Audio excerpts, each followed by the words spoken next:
A young man sits across from a sharp-dressed older man with glasses, who grins and pushes a document toward him, urging him to sign without thinking twice.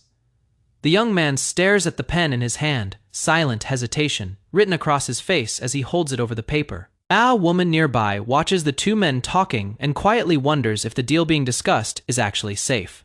The young man snaps in frustration, protesting the pressure, while the older man slams a hand on the table and reminds him not to overthink it. The older man leans back, offering a wide smile and insisting he'd never scam an old high school friend, claiming he has already explained the guaranteed principal and compound interest details. He promises the young man's money will multiply, adding that this opportunity isn't something he shares with just anyone he called him, specifically because he was thinking of him.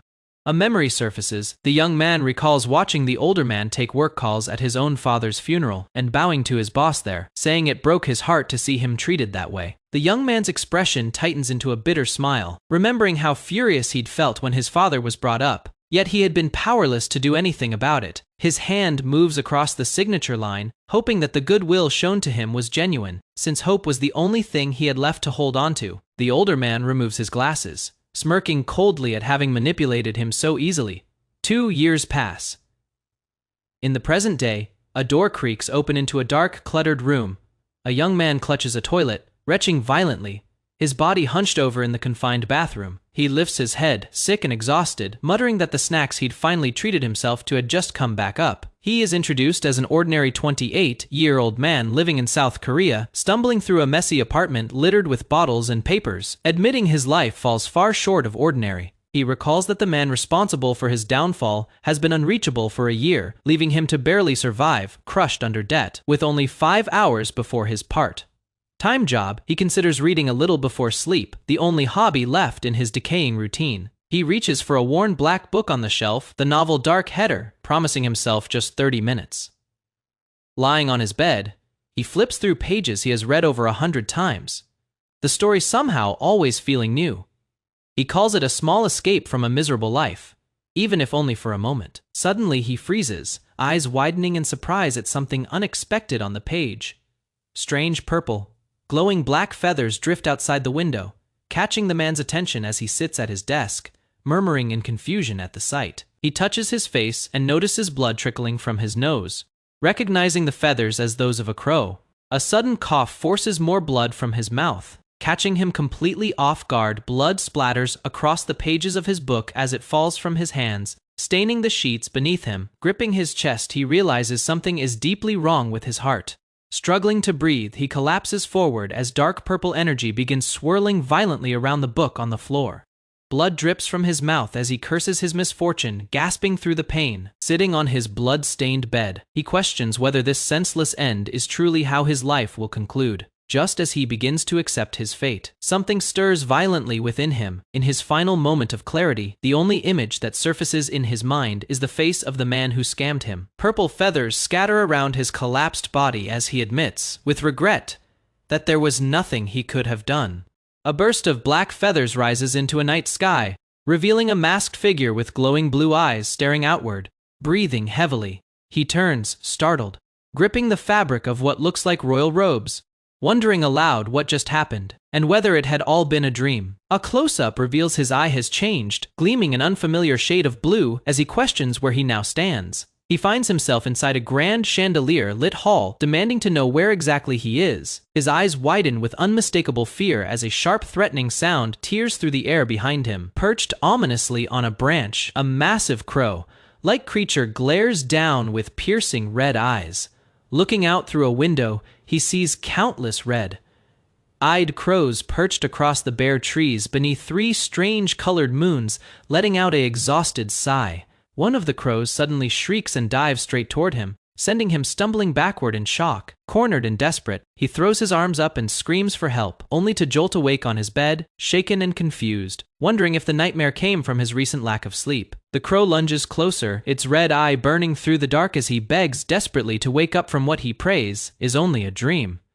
Its claw brushes against his forehead, and he pleads again, eyes wide with disbelief at what he is seeing. Moments later, the same crow sits calmly against him, and he wonders aloud why the creature has suddenly turned so gentle. Without warning, the crow lashes out, diving at him with sharp talons extended. He looks up at a strange sky holding a red moon, a blue moon, and a small yellow star, realizing with dawning horror what this place might actually be.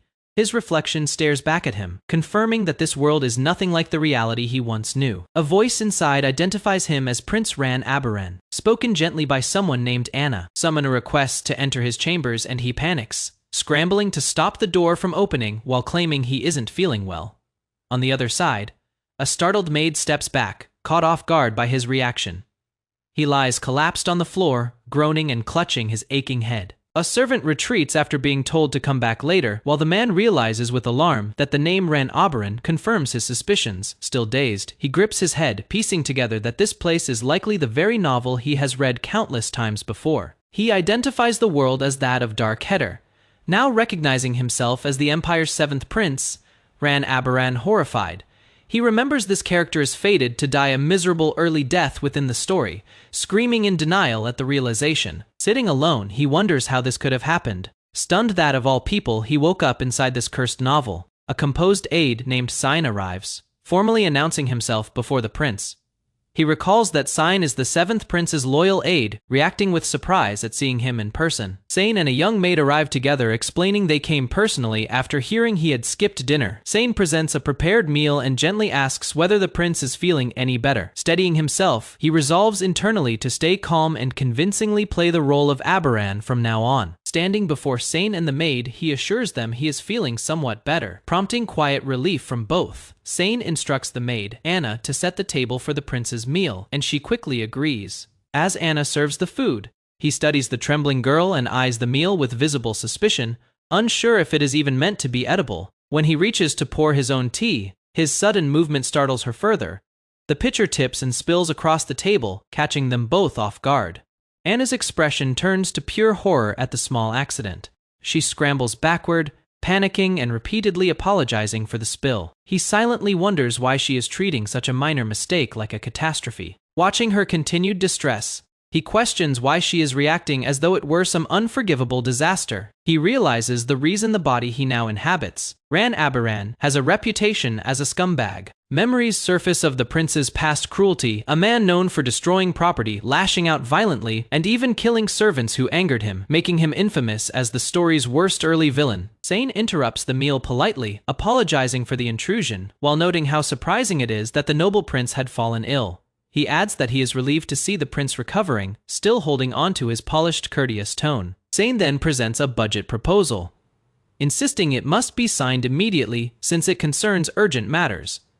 Internally, he dismisses the claim as nonsense, recognizing the manipulation, while wondering what real business a supposedly foolish, incompetent prince could ever be trusted with. Studying the documents closely, he identifies them as clearly fabricated, meant only to siphon away the prince's share of the funds. He realizes Sign's influence stems from being a relative of the empress, whose power extends throughout the entire empire. Despite recognizing the scheme, he knows the original prince was too foolish to ever have noticed, and hesitates over whether he must sign in order to stay consistent with the story. Sane mocks him openly, questioning whether royalty could really have forgotten how to hold a pen. Clearly enjoying the humiliation, fuming quietly at being disrespected despite his status, he questions why fate forced him into the body of someone so pathetic. As Sign presses further, insisting his need for guidance is exactly why signing is necessary. Pen in hand, he steadies himself, preparing to sign the document Sign has placed before him. Sane presses him again, urging him to stop thinking and simply sign without hesitation.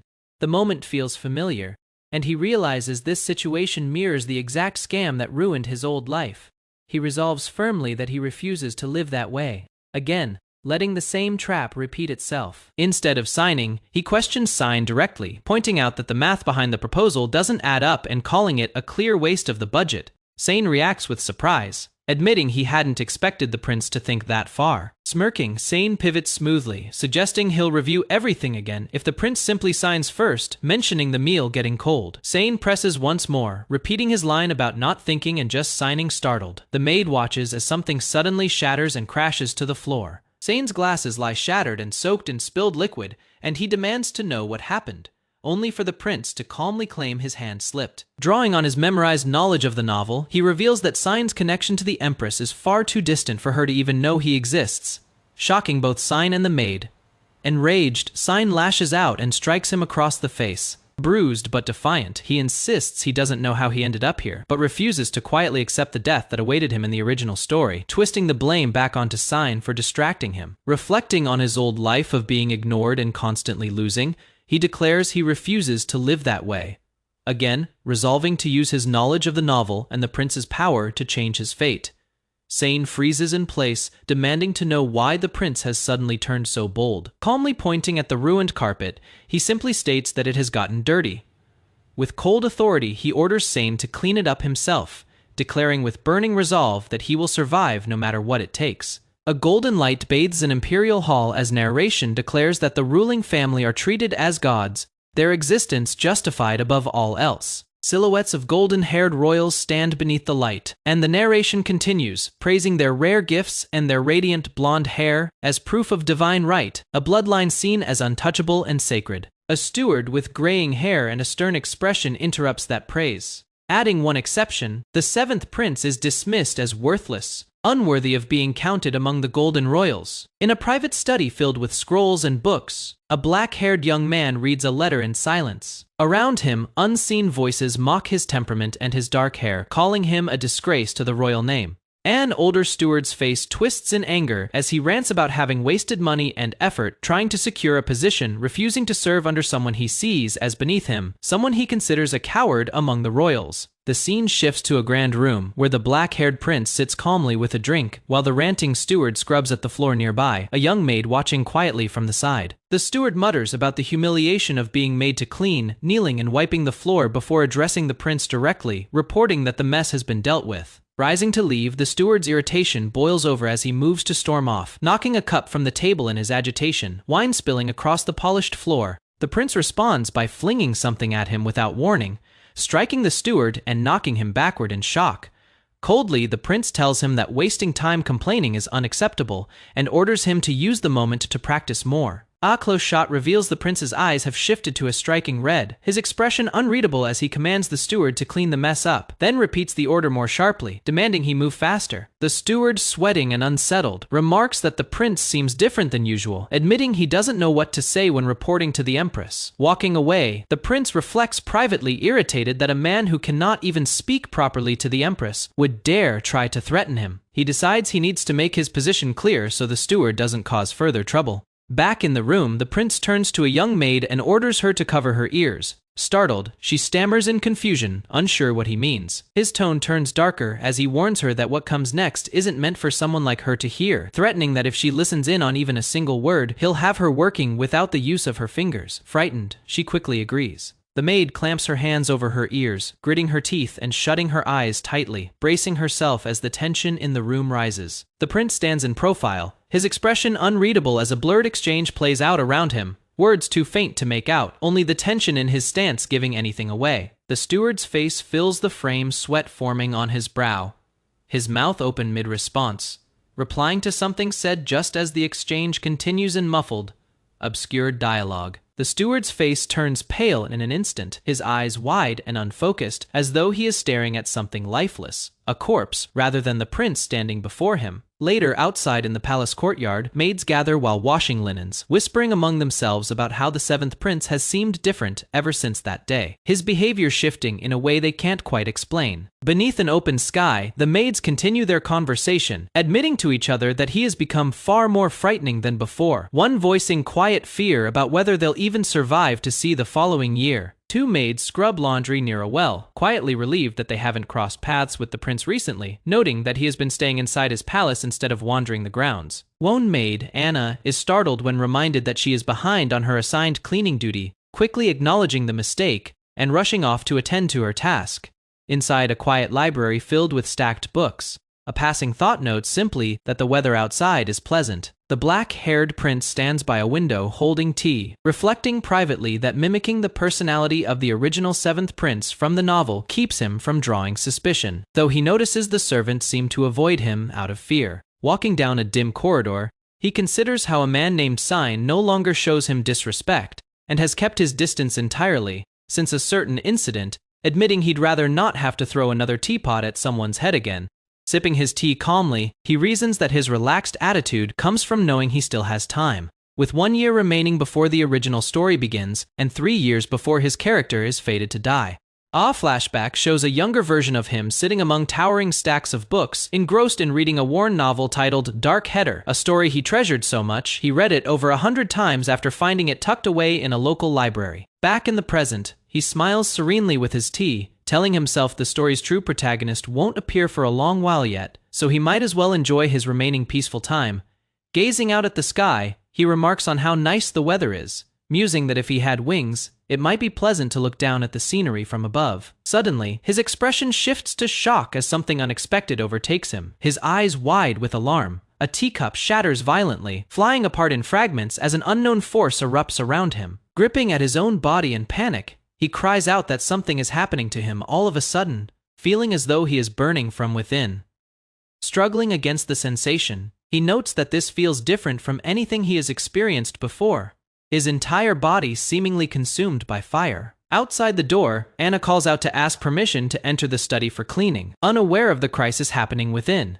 Inside, he can only manage a desperate silent plea for someone to save him. Anna peeks into the room cautiously, relieved to find that he doesn't appear to be present. Unaware of what has just occurred moments earlier, believing the room to be empty, she steps in to begin sweeping, only to be startled when something shatters unexpectedly on the floor before her. Looking down with regret at the broken shards, she laments the loss, noting that if she had been able to sell the item intact, it could have fed her family for a month. A faint rustling sound catches her attention, causing her to pause and glance over her shoulder in confusion. A large crow with piercing red eyes suddenly bursts into view. Wings spread wide as it lets out a sharp cry, leaving her startled and questioning what the creature could be. Managing to catch the bird, she scoops it into her arms, scolding it gently for sneaking into the palace and warning that a very frightening person lives within these walls. A crow lets out a sharp cry, its red eye wide with something close to disbelief, as an internal voice mutters that it can't believe what is happening. Anna stands frozen, arms wrapped around the crow, questioning aloud whether the seventh prince has somehow changed into this bird, unable to understand why or how such a thing could happen. Anna admits she'd like to care for the crow if she could, but worries that if the real prince catches her holding it like this, they would both face deadly consequences. The crow suddenly reacts internally, realizing in horror that it is in fact that very prince. Panicking, the crow desperately tries to communicate, silently pleading not to be let go and insisting that this counts as a royal order. But Anna, unaware of the truth, tosses the bird into the air and tells it to fly far away. The prince plummets from the tower, screaming internally that he is going to die, his crow form spiraling helplessly through the sky before crashing toward the forest below. Mid-fall, he frantically wonders what he needs to do to survive, realizing through the panic that he might be able to use the wings now attached to his body. Fighting against the fear gripping him, he commands himself to fly, refusing to accept dying in such an undignified, accidental way. Struggling against the wind, he begs his own body to cooperate, repeating the plea to fly as he barrels toward the trees below. Just before impact, his instincts take over, wings spreading out as he reacts on pure survival instinct, uncertain what is happening to him. To his shock, he finds himself gliding steadily through the air, marveling that he is actually flying, before a new worry creeps in, whether he'll be able to turn back into a human again. Night falls over the palace, twin moons glowing softly above the domed rooftops as the scene shifts to later that evening. Back in his room, gasping for breath, he confirms with relief that he successfully reverted to human form, admitting he tested the transformation several more times just to be certain it wasn't a fluke. Catching his breath, he marvels that he seems capable of shifting into a crow purely through will, calling it an entirely unexpected ability he never knew he had. He questions where this power came from, wondering if it might be tied to a strange crow that had latched onto him on his very first day in this world, noting that nothing like this ever appeared in the original novel. Turning a doorknob quietly, he resolves that although he doesn't understand the origin of this ability, he must keep its existence a secret from everyone around him.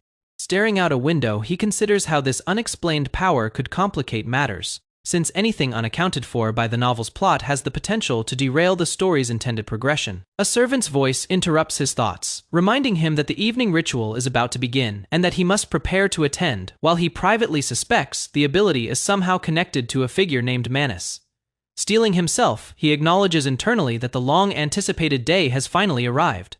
The scene reveals a monthly ritual where the emperor and his primary children gather for what is technically labeled a religious ceremony, though it functions as an unofficial succession test, one that notably excludes the seventh prince from consideration entirely. Standing at the far end of the hall, he reflects that witnessing this ritual firsthand feels entirely different from simply reading about it in the novel. Taking his designated seat at the very end of the table among the other royal siblings. In the grand hall, two royal brothers stood with shining blonde hair, drawing every eye. Beside their brilliance, the seventh prince looked as plain as a crow. A dark-haired young man stood among the royals, silent and composed. A voice cut through the air, calling him a half-witted bastard, who dared to hold his head up without shame. He recognized the one speaking, the eighth prince, Silos, Aberan, 17 years old, his half-brother by blood, but not by respect. Silos mocked him openly, questioning whether he had lost the ability to understand words. The dark-haired prince faced him without flinching, reflecting quietly that they were both minor figures who barely mattered in the grand story unfolding around them. Silos slammed his fist on the table, shouting and demanding a response, calling him deaf. The first princess stepped in, her tone sharp beneath its politeness. She reminded them that brothers should get along and warned against causing a scene before the emperor. Silos immediately backed down, apologizing to her with visible unease. The seating arrangement made the hierarchy clear. First prince, third prince, and second prince sat in careful order beside the first princess, each position reflecting their rank within the empire. Royal power came from something called manus, a unique force tied to bloodline. The brighter a royal's hair, the stronger their manus, marking them as true members of the ruling class. The dark-haired prince stood apart from all of them. His body, the one now inhabited by an outsider's consciousness, had been born with pitch-black hair and no manus at all. The only royal cursed this way. It explained why the original owner's personality had turned so bitter. Attention shifted toward the center of the hall, where a stone platform stood beneath a heavy curtain, the room's whispers falling into anticipation. The emperor's arrival was announced. Every royal bowed toward him. Above them, gold and dark hair alike bent low as the room fell into a tense stillness, the moment carrying both glory and the shadow of ruin. The emperor loomed at the center of it all, the highest power in the empire. He called for the ceremony to begin without delay. He revealed the ancient blue stone tablet, an artifact left behind by the first emperor, Prasa. It was said that when manus was poured into it, its true purpose would be revealed. The tablet's function became clear. It measured the strength of a royal's manus directly from their touch. When the emperor placed his hand upon it, a surge of light shot outward from the stone, extending across the hall as his enormous power made itself known. The light stretched all the way to the table's edge, drawing awed murmurs from the gathered royals. The dark-haired prince silently wondered whether the light had always reached that far or whether something had changed. The tablet's light dimmed, and a new hand was offered forward. A voice called for anyone who wished to challenge the result to step up. The dark-haired prince spoke, his voice steady. He declared that he would attempt it himself, drawing a surprised glance from another royal nearby. Tradition dictated that only the first prince usually took part in this ritual, since manus rankings, once measured, were rarely challenged or overturned by anyone else. The amount of manus reflected raw power itself, and it was well known that the first prince liked to display his strength periodically in front of the other royals, reinforcing his position. The first prince stood confident, his bearing radiating dominance. His display was meant to remind everyone present exactly who sat at the top of the hierarchy, and who was destined to become the next emperor. A choked sound escaped his throat as his expression darkened, eyes glowing faintly against the shadow covering his face. The first prince froze in shock, spinning around and shouting for his brother, his calm shattered in an instant. Blood streaked down his face as panic spread through the hall. Voices cried out for someone to find a doctor immediately. Amid the chaos, the dark-haired prince stood still by the window, rain pouring outside. He alone understood exactly what was unfolding before him. The first prince collapsed, blood pouring from his entire body, his life slipping away as death closed in fast. The screen turned dark red, marking the true story's beginning, signaling that everything before this moment had only been the setup. In this world, manus is a rare power that runs through the royal bloodline, though its form differs for each user. The first prince wields water manus, while the second prince commands fire, each ability shaping how they carry themselves at court. During the day's manus measurement, the first prince pushes out a stream of water, only managing to cover a little over half the testing table. Before the results can settle, he suddenly collapses, coughing blood in front of the stunned second prince and an attendant, both scrambling toward him in shock. A young man with dark hair looks on, sweating, realizing this isn't supposed to happen yet. In the original story, the first prince wasn't meant to cough blood for another 6 months, meaning the protagonist's arrival is still far off. Elsewhere, questions swirl around this same dark-haired man. Why can he transform into a crow when his original self in the novel had no manners at all? He studies his own reflection, unsettled by an ability the novel never described appearing right after he took over this body. He wonders if it is really just coincidence. The second prince, meanwhile, smashes his fist through a mirror in his room, frustration building as he mutters that everything had been fine that morning, and the day before had been ordinary too. His fist strikes again, shattering more glass, disbelief cracking through him along with the mirror. He drops to his knees, groaning in pain, his body shaking as something inside him seems to be breaking down. Gripping his own face, he realizes that every attempt to use Manus now sends burning pain through his whole body, and he fears he may have lost his power for good. Struggling to stand, the first prince insists this can't be happening to him. He is the Empire's first prince, the future emperor. He grabs his cane, snapping that he is different from the insects around him, certain of his own superiority. The second prince, unaware of what is coming, relaxes on a couch with a hookah, assuring himself his condition is nothing serious and that rest will fix it. A shadow suddenly appears near him, and he jerks around in alarm, demanding to know who is there. The dark-haired man watches calmly as the hookah pipe is destroyed, silently noting that this prince is a monster in raw physical strength. The second prince sneers at the intruder, mocking him as a powerless cripple unworthy of being sent as an assassin. The dark-haired man replies coolly that if he really were an assassin, the prince would already be dead, adding that he wasn't even noticed until he spoke. He points out the irony.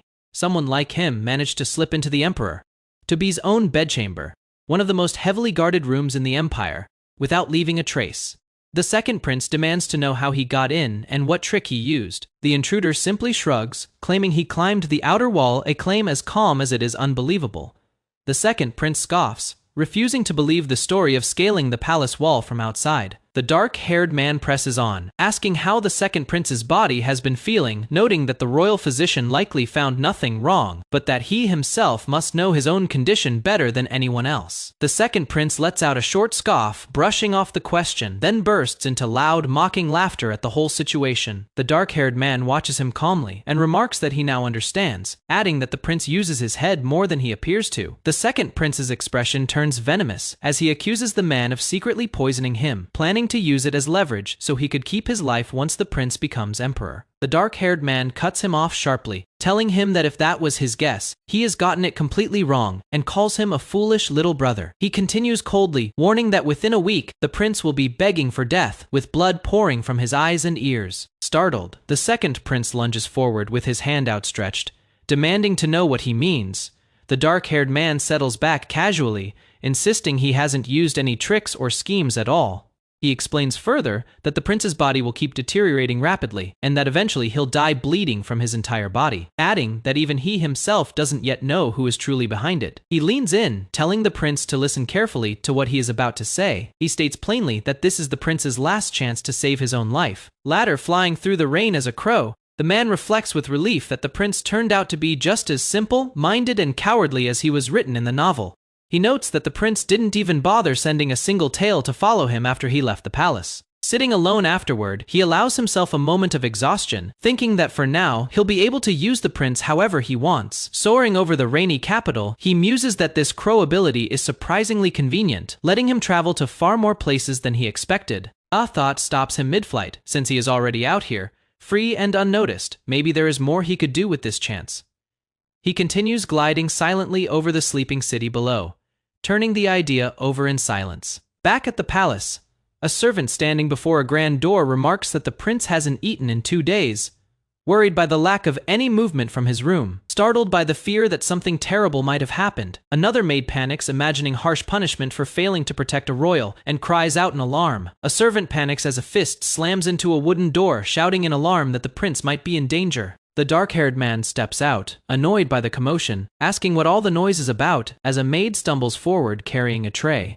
He pulls the door open sharply, sending the startled maid crashing to the floor, along with her tray. The spilled contents splatter across the floor and onto his shoe, leaving a mess between them as she stares up in horror. Terrified, the maid drops to her knees, crying out that she has committed a crime worthy of death, insisting she only meant to check on him since she thought he seemed unwell. She stammers helplessly, unable to finish her sentence, distressed that she has caused a disturbance on top of everything else. He glares down coldly, asking how she intends to take responsibility for soiling the floor and his shoes. She begs desperately, saying she deserves to die but pleading for her family to be spared instead. He waves it off, telling her to forget it and just clean the mess spotlessly within 5 minutes before leaving. As she scrambles to comply, he adds a new rule. From now on, she is forbidden from approaching his private quarters, unless personally summoned, muttering to himself about not wanting to deal with any more annoyances or dramatic offers of her life. A month has passed since the first prince's mysterious nosebleed during the ritual, evidenced by scattered books and papers piling up around his desk as he searches for answers. A quiet rumor begins spreading through the palace. The first prince, the empire's next emperor, has lost his abilities. The dark-haired man reflects that to the other princes and princesses, this rumor signals a golden opportunity has opened up, in the original novel, to silence these rumors. The first prince urges the emperor to move up the timing of the hunting competition, despite it being scheduled for 6 months later. The man notes with some relief that events are still following the novel's plot so far, though he worries whether this disruption is confined to the capital or already affecting the protagonists elsewhere. On the day of the hunting competition, rows of soldiers and knights assemble before the gates as he privately hopes to cross paths with a certain person today so he can hand something over, planning to wait patiently for the right moment. A brash young man calls out mockingly, addressing him as nothing more than a bug. Riding alongside him, the same figure taunts that his black horse suits his gloomy personality, while the dark-haired man privately worries that this year, 1 full year before the novel's story begins, this rival seems far more hot-headed and impulsive than his novel counterpart. Choosing to ignore the taunt entirely since an important event awaits him, he rides on, prompting the furious rival to shout after him for ignoring him. Undeterred, he calms his black horse, remarking that he actually prefers it to a golden one, while another rider comments that the 7th prince at least seems to have a way with animals. Before the group finally announces their arrival, the group arrives at the entrance to the imperial forest, marking the true start of the hunting competition. Ahead stands the Tower of the Beginning, a massive rock spire where the opening ritual is held every year. The dark-haired man notes that once the first prince finishes performing the ritual, the hunting competition will begin immediately. The elderly emperor, aged and imposing in fur and armor, steps forward for the occasion. He reminds the first prince to prepare himself for the coming ritual, and the prince responds with practiced obedience, acknowledging his father's words.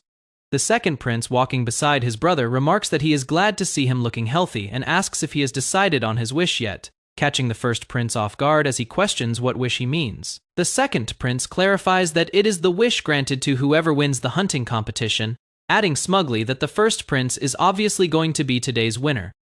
Anyway, obviously, the narration explains that the ritual exists to showcase the future emperor's manners, a public display of the royal family's strength, held in front of the gathered nobles. In the crowd, nobles murmur their excitement at finally witnessing the first prince's manners firsthand, though one voice quietly brings up a rumored incident, quickly hushed by another fearing they'll be overheard. Elsewhere, the second prince fumes, furious with himself for having trusted advice from someone he calls nothing more than a bug, warning that they'd better not have been lying to him. The dark-haired man watches from a distance with a faint, knowing smile on his face. Meanwhile, the second prince channels a surge of crackling energy, snarling that if he has been tricked, he'll make sure to kill the one responsible in the most agonizing way possible. Back near the crowd, the dark-haired man observes another young man standing rigid with nerves, teasing him lightly and telling him not to be so tense, addressing him as Reja. He reflects privately that as long as his instructions were followed properly, something interesting is about to unfold. A massive surge of blue mana tears through the sky as a robed figure stands at the center of a swirling vortex, arms raised, drawing power from every direction while a crowd watches from the shadows below. The storm collapses inward, sweeping across rooftops and cratering the ground as a lone figure is caught in the wreckage, flung through the debris while the shockwave rolls out toward the gathered onlookers. Streaks of energy slice through the rain-soaked battlefield, and a warning rings out to stay clear of the vortex. Moments later, the shockwave slams down and a man grunts in pain as he is thrown back by the impact. Amid the chaos, a dark-haired officer orders his men to retreat, his expression grim as he watches the storm intensify, refusing to say more than a clipped acknowledgement. At the heart of the surge, a young man declares himself the first prince, his eyes burning with conviction as raw power crackles around him, baring his teeth. He invokes two names, Reisha and Abaran, as the energy around him twists and surges with new intensity. He roars that he is the one destined to become emperor, thrusting his hand forward as a blinding orb of power erupts from his palm. The explosion tears upward through the sky, the shockwaves rippling outward as the figure hangs suspended at the center of the blast, arms outstretched. The energy climbs higher, still crashing against jagged rock formations, as two figures below raise their arms, channeling the storm toward its peak. The sky fractures with light as the surge reaches its climax. Crowds gathering below watch as the phenomenon builds to an overwhelming crescendo. When the storm finally settles, rain falls over a cluster of stunned soldiers, their faces pale and speechless at what they've just witnessed. A grizzled officer, decorated with medals, studies the aftermath and mutters that this is the menace of the royal family, awed by its scale. Elsewhere, a triumphant blonde man pumps his fist as the crowd erupts into cheers, chanting "Long live the first prince." Later, in a dim room, a young man is handed nothing but a plain stone and told to pour his manis into it, and he explodes in outrage, certain he is being mocked. The man holding the stone calmly explains that it can absorb polluted manis, adding coolly that refusing treatment simply means dying instead. Trembling with anger and fear, the blonde man grits his teeth as he is told there is no intention of saving him against his will. Riding through open countryside, the black-haired protagonist reflects that the item bought him valuable time, one meant for later in the story, and figures using it early won't cause any real problems. A servant staggers up a hill under a heavy strapped bundle, greeting the seventh prince nervously as he struggles with the weight. The servant explains he has brought the bag exactly as instructed, and the prince, seated and composed, simply asks if he has finally arrived. In a firelit room, a hooded figure turns with a sharp remark, accusing the servant of being unable to handle even a simple task, demanding to know if the bag was brought back untouched. A nervous, sweating aide with glasses guides a wild black horse, muttering to himself about how rough the animal is before admitting he brought it to the seventh prince. On purpose, a horn sounds twice across the open field, its deep call echoing through the grounds. A bearded, golden-haired noble raises his hand as the ritual horn finishes, marking the formal start of the event. A banner announces the royal hunting competition as rows of armored knights and nobles line up on horseback, ready to move. Several young competitors sprint forward on foot, arguing about their odds. One wonders if winning could earn him a wish from the emperor, but another dismisses the idea, certain the royal family will take the prize again. The seventh prince watches the crowd rush off and remains unbothered, noting privately that the competition means little to him right now. He considers staying low and avoiding attention. An older knight with gray hair marked by his medals and rank asks his companion Tolan for his opinion on the opening ritual, revealing his intent to track down the former imperial knight commander referred to by the name Agony Fetus. Tolan, a younger man in glasses, reacts with awe, calling the ritual truly the power of a god. The older knight remarks that watching the ritual made him feel as though the emperor meant to break the spirits of the gathered nobles. Tolan immediately panics at the comment. Tolan begs him to only say such things when they're alone. The older man brushes off the warning, insisting no one is close enough to overhear them. The gray-haired knight adds that there is a reason he has survived this long, at least for now. The prince rides his black horse deep into the imperial forest, checking a map as hoofbeats thunder beneath him. A caption explains the forest is split into 3 zones for the hunt. The map details the layout, a small animal zone near the entrance, followed by a medium zone, with the large animal zone lying farthest into the forest. A flashback shows a warrior kneeling before an emperor-like figure presenting the corpse of a golden fox. The narration notes this was only mentioned briefly in the original novel, leaving the exact location of the fox unknown. The narrator explains this uncertainty is why he had been scouting the vast forest from above in the form of a crow, searching for clues. Now back on the ground, the prince reasons through the clue about the original hunter washing his hands in water right after the kill, concluding the golden fox's location must be near a lake to the southwest.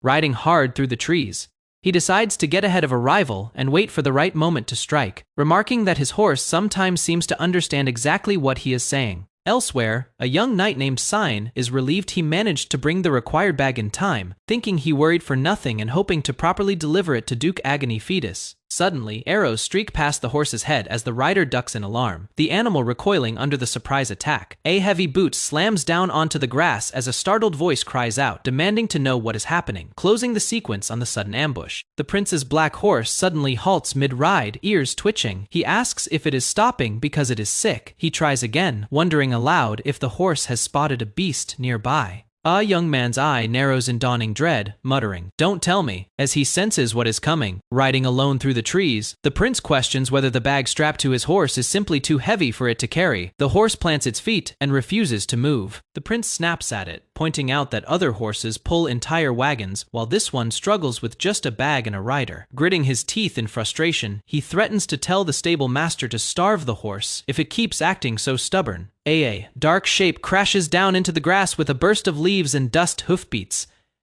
echo through the forest as a second rider on a smaller horse closes in from behind. Staring at the reveal, the prince turns his back to the scene, quietly cursing his rotten luck. Watching the sunlight filter through the canopy, he reflects that catching a couple of wolves or deer should have been simple by now. Nearby, Talon trudges along carrying a heavy pack, remarking that luck clearly isn't on their side today. The older knight beside him says nothing. The gray-haired knight admits that he has gotten old too, having spent his whole life as a sword and shield for others. But time is something even he cannot defy. Tolan protests, insisting the man is already a legend and shouldn't speak that way. A flashback shows the knight in his prime, armored and drenched in the aftermath of battle, as he recalls his countless military exploits as Imperial Knight Commander exploits that now belong to a retired old man back. In the present, he asks Tolan if he has ever seen the royal family up close. Tolan admits he has only ever viewed them from a distance. Just like today, the knight tells him he'll understand once he faces them directly, promising he'll then see who the truly magnificent beings of the empire really are. The scene shifts to a black and white memory of a grand imperial capital, its cobblestone streets lined with carriages, as a voice describes the royal family as gods themselves, protected by his family for 1,000 years. In an old carriage, a father tells his young son that he has grown old and the boy must now take his place, urging him to always take pride in serving as a loyal house of the imperial household. The boy answers eagerly. The father points out the window, explaining that the merchant caravan passing by belongs to their family, proudly supplying goods to the imperial family. He continues the tour, noting that after this stop comes the temple. The carriage suddenly jolts as the horse rears back in fright. A servant cries out asking what is happening, while another apologizes profusely, explaining that something got caught in the wheel. Back in the memory, the father orders his son to get back inside the carriage, while a guard steps forward, promising to handle the cleanup himself. A body lies motionless on the stone street, limbs sprawled as the father stands over it in silence. Blood pools near the carriage wheel, streaking across the cobblestones where the accident occurred. The father studies the corpse and identifies it as a vagrant from the area, noting that the person appears to have been caught stealing imperial tributes from the temple. A shadowed figure looms within a distorted eye-shaped frame as the father dismisses the death, calling it a common sight around here. Back inside the carriage, the boy asks his father what is happening and says he wants to go outside too. The boy's father sharply orders him not to come out, startling the child. The boy quietly calls out to his father, only to be cut off as the older man insists he mustn't come out. Trailing off mid-sentence, the father's expression turns unreadable as he claims it is nothing at all. The scene shifts back to the present, where the aging duke watches the forest and privately notes that the dead vagrant's child couldn't have been older than 10. He continues the thought, reasoning the child must have been younger than his own son and was likely burned in the incinerator afterward, quietly questioning whether darkness exists even within such a noble empire. Tolan interrupts, urging the duke that they have no time to admire the scenery and must keep moving to save face for the family's name. The duke apologizes for the delay and reveals he knows a nearby spot where a golden fox has been known to appear. Elsewhere, the prince trudges through the forest under the crushing weight of his bag, gasping for breath and vowing to turn his horse into a roast once he gets back. He realizes that carrying the bag prevents him from transforming and worries about losing track of Duke Fetus while deciding whether to change back and return scouting. Earlier as a crow, he had already noted that even the small animal zone carries real danger, since a wild beast could appear at any moment. Rustling erupts from the bushes ahead, and he braces himself, wondering if something is finally emerging. Panicking, he curses under his breath, reluctant to abandon the bag, and regretting not bringing even a simple weapon, since it seemed like a hassle at the time. He shrugs off the fear, deciding he'll simply run if things get too dangerous, then spots something in the distance. a black horse charging toward him. The impact sends him flying, his scream tearing through the clearing as the horse plows straight into him. The prince stares in shock at the figure sprawled beside him, recognizing the hair color and stammering, in disbelief at who it might be. Elsewhere in the rain-soaked forest, the Duke calls out for Talon, asking what the noise was and whether he is alright. While a third figure crouches hidden among the bushes below, the prince lifts the unconscious Aide's head and realizes with growing dread that the blue hair belongs to Duke Fetus Aide, identifying him as Talon Krisa. Panicking, the prince clutches his bag and admits to himself that he is in serious trouble, having never expected to run into this man under these circumstances. A caption introduces the approaching figure as the former Imperial Knight Commander and war hero, shown mid-swing with his sword raised against the sky. The caption continues, naming him as Duke Agony Fetus, revealing that in the original novel, this man is destined to become the teacher of the story's protagonist, and the figure who will one day turn the entire empire upside down. In the depths of the forest, Duke Fetus advanced with his sword drawn, calling out the name, Agony Fetus. Hidden behind a thick tree trunk, the seventh prince froze in place, sweat on his brow.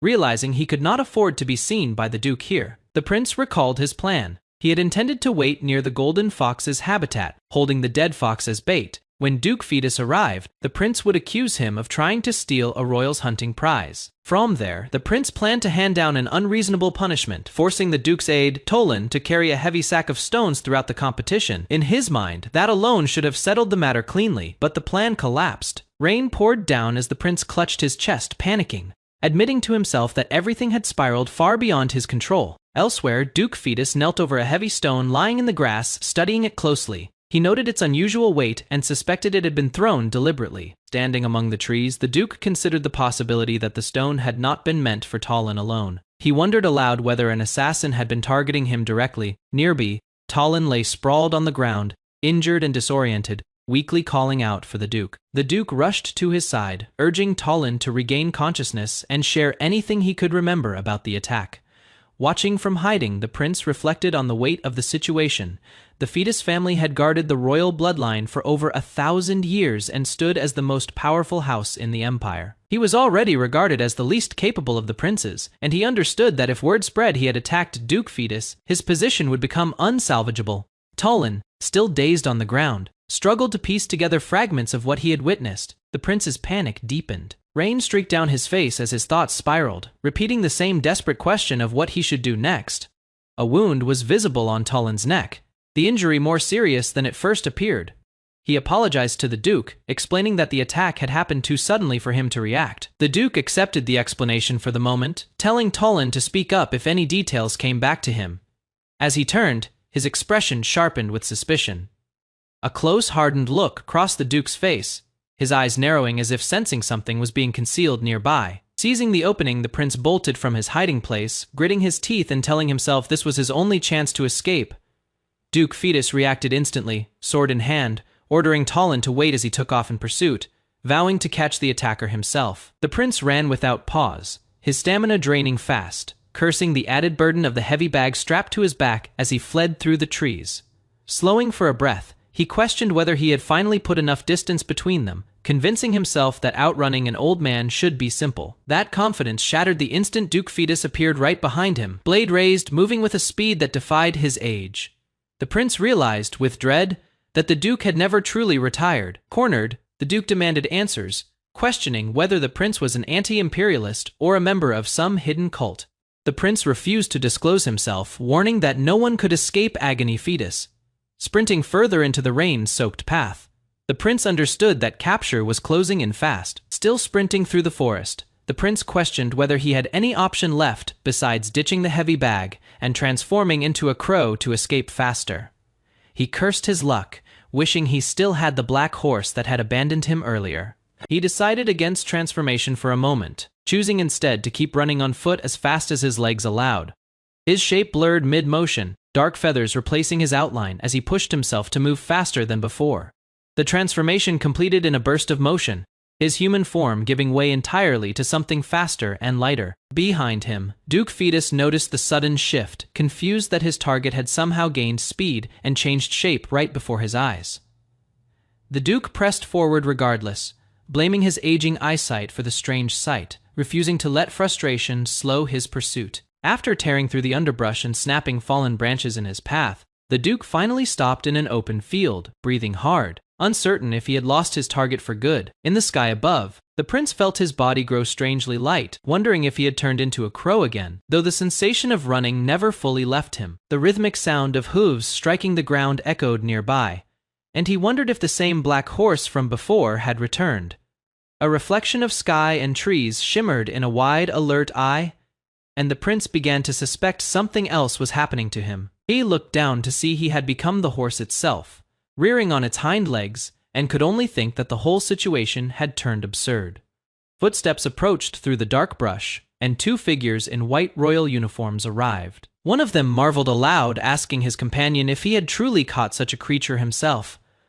The pair stood facing a massive cave, like shadow, and one turned to ask why his brother seemed to find it so hard to believe. The two princes stood together as one confirmed that his brother had won the hunting competition, then asked what wish he intended to request from the emperor. A sly smile crossed the winning brother's face as he admitted he already had something specific in mind. Meanwhile, deep in the woods, the seventh prince slumped exhausted at the base of a towering tree, letting out a long breath of relief. Reality caught up with him fast, and he buried his face in his hands, realizing just how badly his situation had turned. He remembered with dawning horror that he had lost the bag somewhere during his escape. Nearby, two of his men writhed on the ground in matching panic, one shouting that they had lost the most important item, insisting there had to be a limit to how badly things could go wrong. Lying back in the grass, the prince stared up blankly, his expression caught somewhere between disbelief and defeat as the weight of the disaster settled in. Alone in the woods, the prince told himself that standing around agonizing would change nothing. He decided the only sensible move was to retrace his steps and check what had happened to the bag. Nearby, Tolan sat propped against a tree, still dazed, and stirred when he noticed Duke Fetus approaching, greeting him with surprise. The Duke asked if his head felt any better. Tolan admitted he was mostly fine, though still a little dizzy from the earlier blow. The Duke's focus shifted to what mattered more. He confessed with visible frustration that he had let his target slip away, unsure if the man had simply been fast, or if his own age was finally catching up with him. Tolan pointed toward a bag sitting nearby, mentioning that he had picked it up on his way back after finding it dropped in the grass. He noted it looked expensive for something left lying around, and questioned why on earth it was stuffed full of stones. From nearby, the seventh prince kept his composure, claiming he had no idea, suggesting it might have simply been someone's prank. Before he could finish the thought, Duke Fetus turned sharply, immediately recognizing the bag and closing the distance toward him with Tolan at his side. Startled, the aide pointed straight at the prince, blurting out his identity in shock. Both the Duke and Tolan dropped instantly into a respectful bow, greeting the seventh prince with visible unease.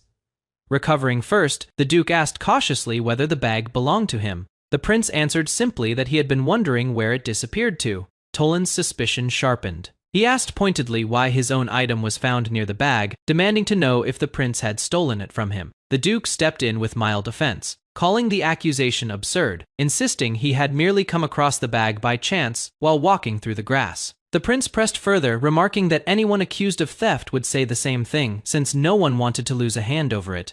The Duke swore on his own life and his family's honor that he was telling the truth.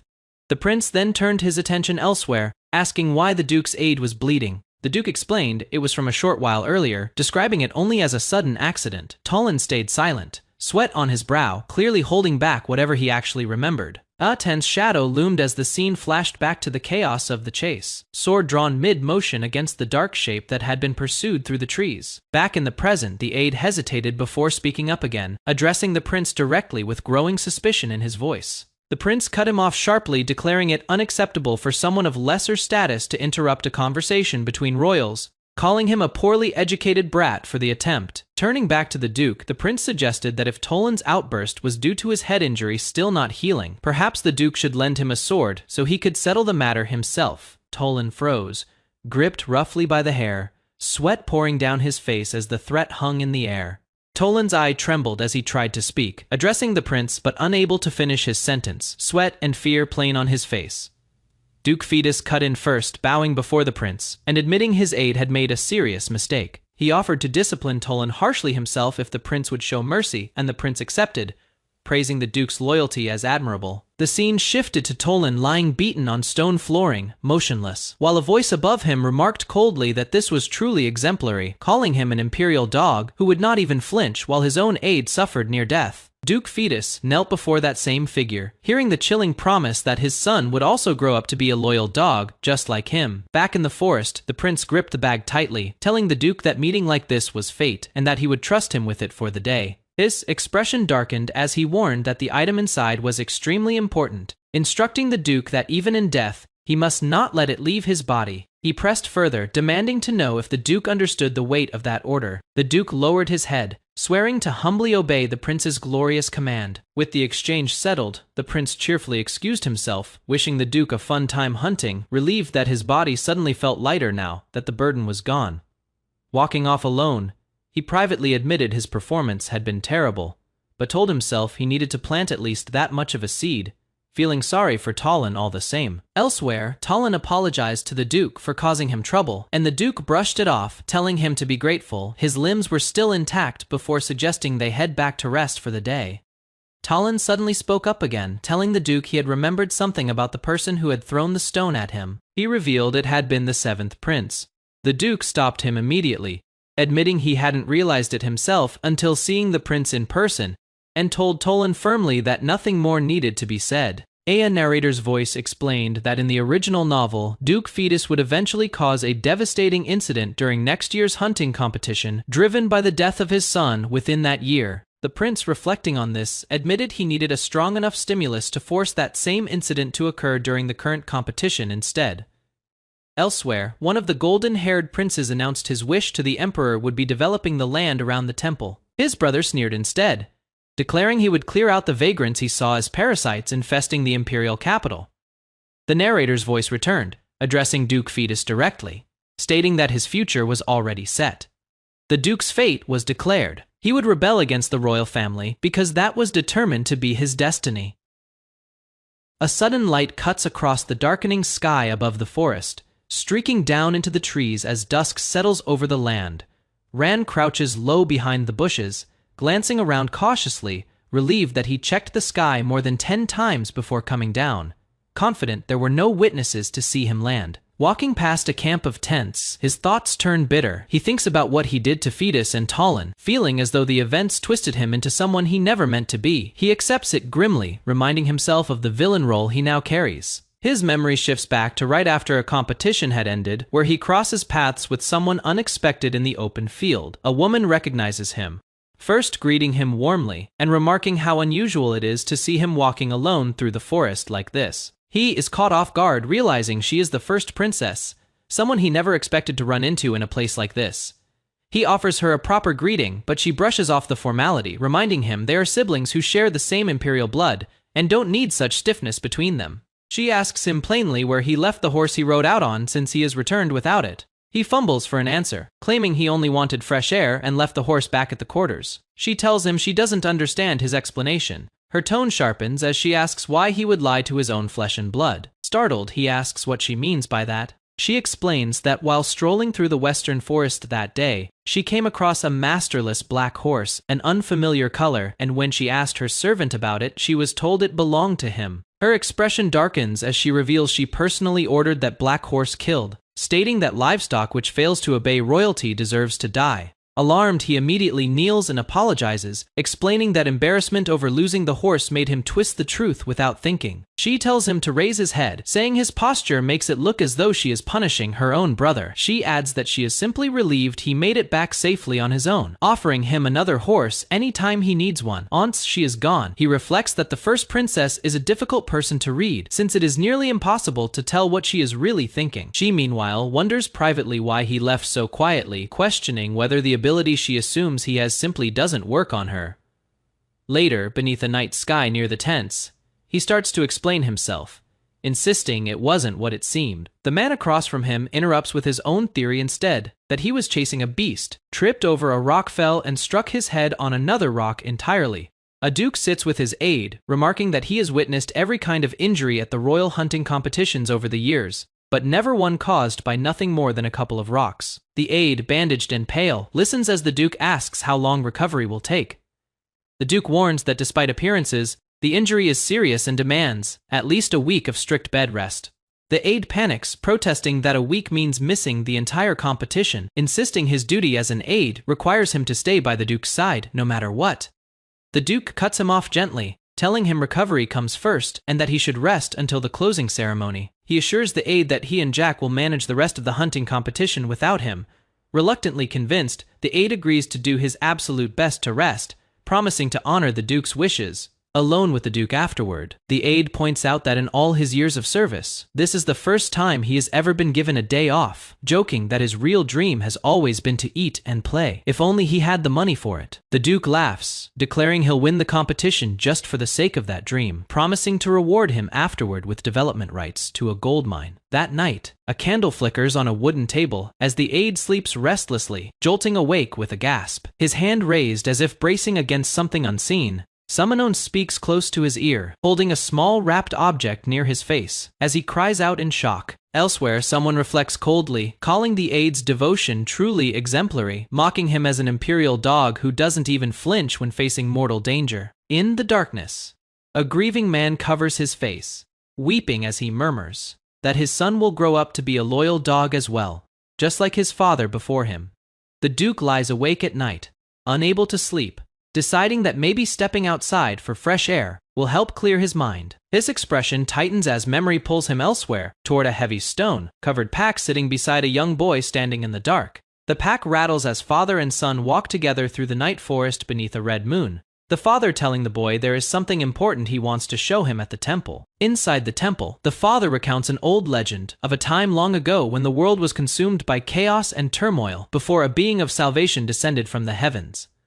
The boy lights up, recognizing the story from a book, asking if his father is talking about the legendary figure known as Sierra the Great. Standing before a towering statue gripping a massive sword, the father explains that this god-like figure wielded mysterious power strong enough to subjugate those who endlessly waged war.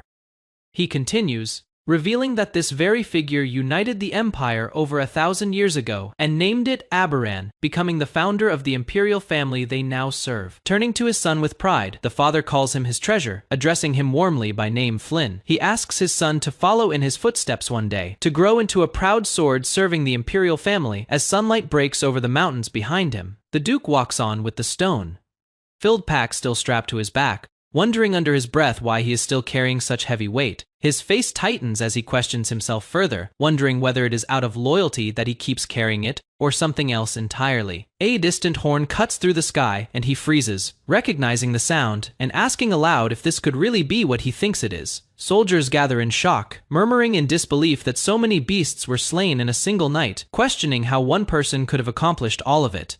A massive burst of energy tears through the battlefield, and onlookers realize the first prince has wiped out the beasts entirely, leaving them to wonder if the hunting competition has already been decided. Avois explains that the competition was originally meant to last 4 days, but the first prince of the Aberan Empire achieved an overwhelming hunting record in a single night alone. The golden-haired first prince is formally declared the winner of the hunting competition, his expression calm and composed under the open sky. The emperor congratulates him on his victory, and the prince responds with practiced gratitude, thanking his father for the honor. As tradition dictates, the emperor asks the first prince to state the wish he desires as his reward. The crowd murmurs anxiously, recalling how the fourth prince once used his own competition reward to request the right to purge nomads from the border regions. Wondering what this prince might ask for instead, the prince kneels formally before his father, stating that vagrants have recently been infesting the area around the temple of Sierra the Great, threatening its dignity and security. With a faint smile, he explains that in order to restore the temple's ruined aesthetics, he requires the emperor's authority. The scene shifts to a burning village, soldiers moving forward with weapons drawn as flames rise behind them. Blood drips down a soldier's face as he grits out the words, humbly requesting the authority to cleanse them completely. Through the haze, a child's silhouette stands amid the wreckage, faintly calling out for his father. The father's face turns rigid with alarm as the boy's voice reaches him clearly, calling out to him directly this time.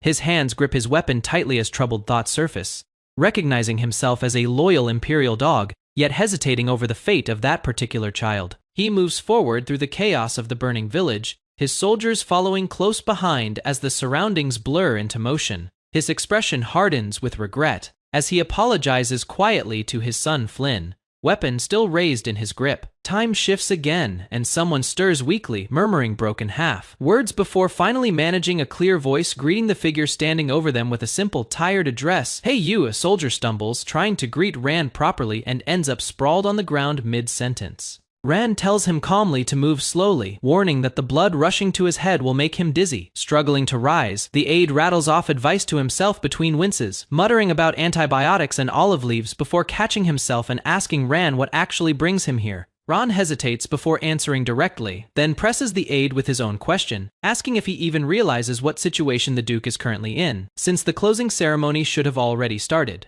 The tanked aide freezes, repeating the words back in disbelief, unable to process that the ceremony is already underway. A voice urges him to hurry, telling him he'd better run there immediately, and the aide takes off in a panic, stumbling past the crowd. He shoves through the gathered soldiers, apologizing repeatedly as he forces his way forward, shouting for everyone to let him through. Reaching the front, he gasps out a final apologetic "excuse me," breathless from the run. The scene shifts to the closing ceremony grounds, where knights raise their swords around a kneeling figure.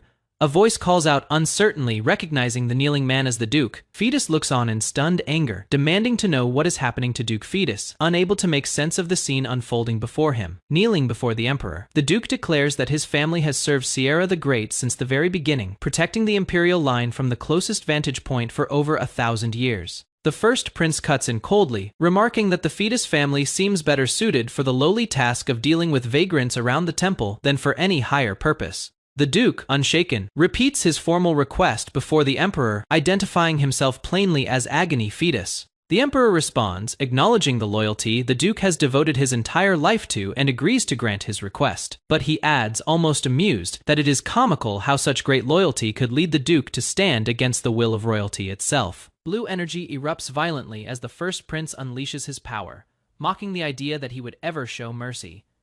Baring his teeth, he sneers at the Duke, calling him mad and asking if he has forgotten that his current actions warrant immediate execution. Closing his eyes calmly, amid the crackling energy, the Duke accepts his fate, stating that the sin of interrupting a sacred ceremony is one he will pay for with his own life. The aide's voice tears through the air in horror as he screams the Duke's name, finally arriving just in time to witness it all.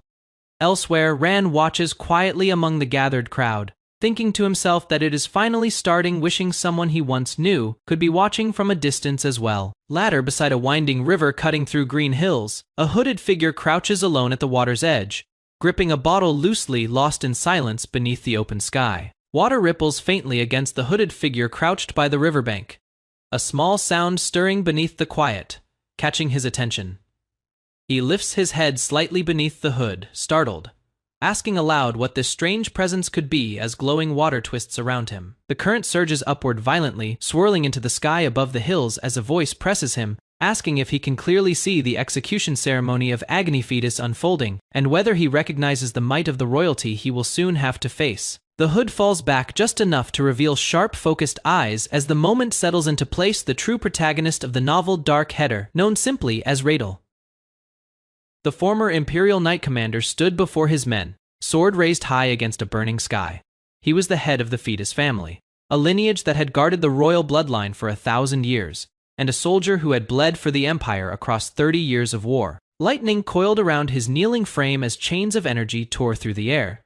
He was named the Sinner, now Agony Fetus, stripped of every title he had earned.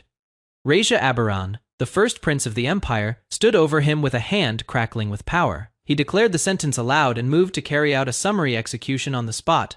The blast tore through the battlefield, light and current, ripping across the ground. As the man's silhouette convulsed under the strike, the soldiers behind him stood frozen, faces pale, throats tight with disbelief at what they had just witnessed. Consciousness slipped as the current dragged him under, his voice breaking apart mid-thought. Unable to draw a breath, something shifted. A different face surfaced within the same collapsing light, eyes snapping open to a scene that did not belong to him. A voice called out a name that was not his own, confused at finding him in this place. Another voice spoke of him faking dizziness earlier, relieved now to see him looking well. A wounded man among the group turned to another, admitting shame at parting in such a pitiful state, asking him to look after someone named Flynn. A third figure standing apart cut him off with a single word, The one who had interrupted studied him closely, recognizing the face in front of him as belonging to the seventh prince. Overwhelmed by the flood of unfamiliar memories and voices, he struggled to make sense of what was being said around him.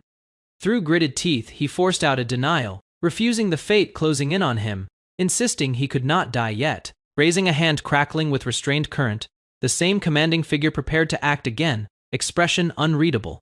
A column of light split the sky, striking down with tremendous force as the rocky terrain below shook. The shockwave rolled outward across the clouds before the light collapsed inward, leaving a battered figure broken on the ground.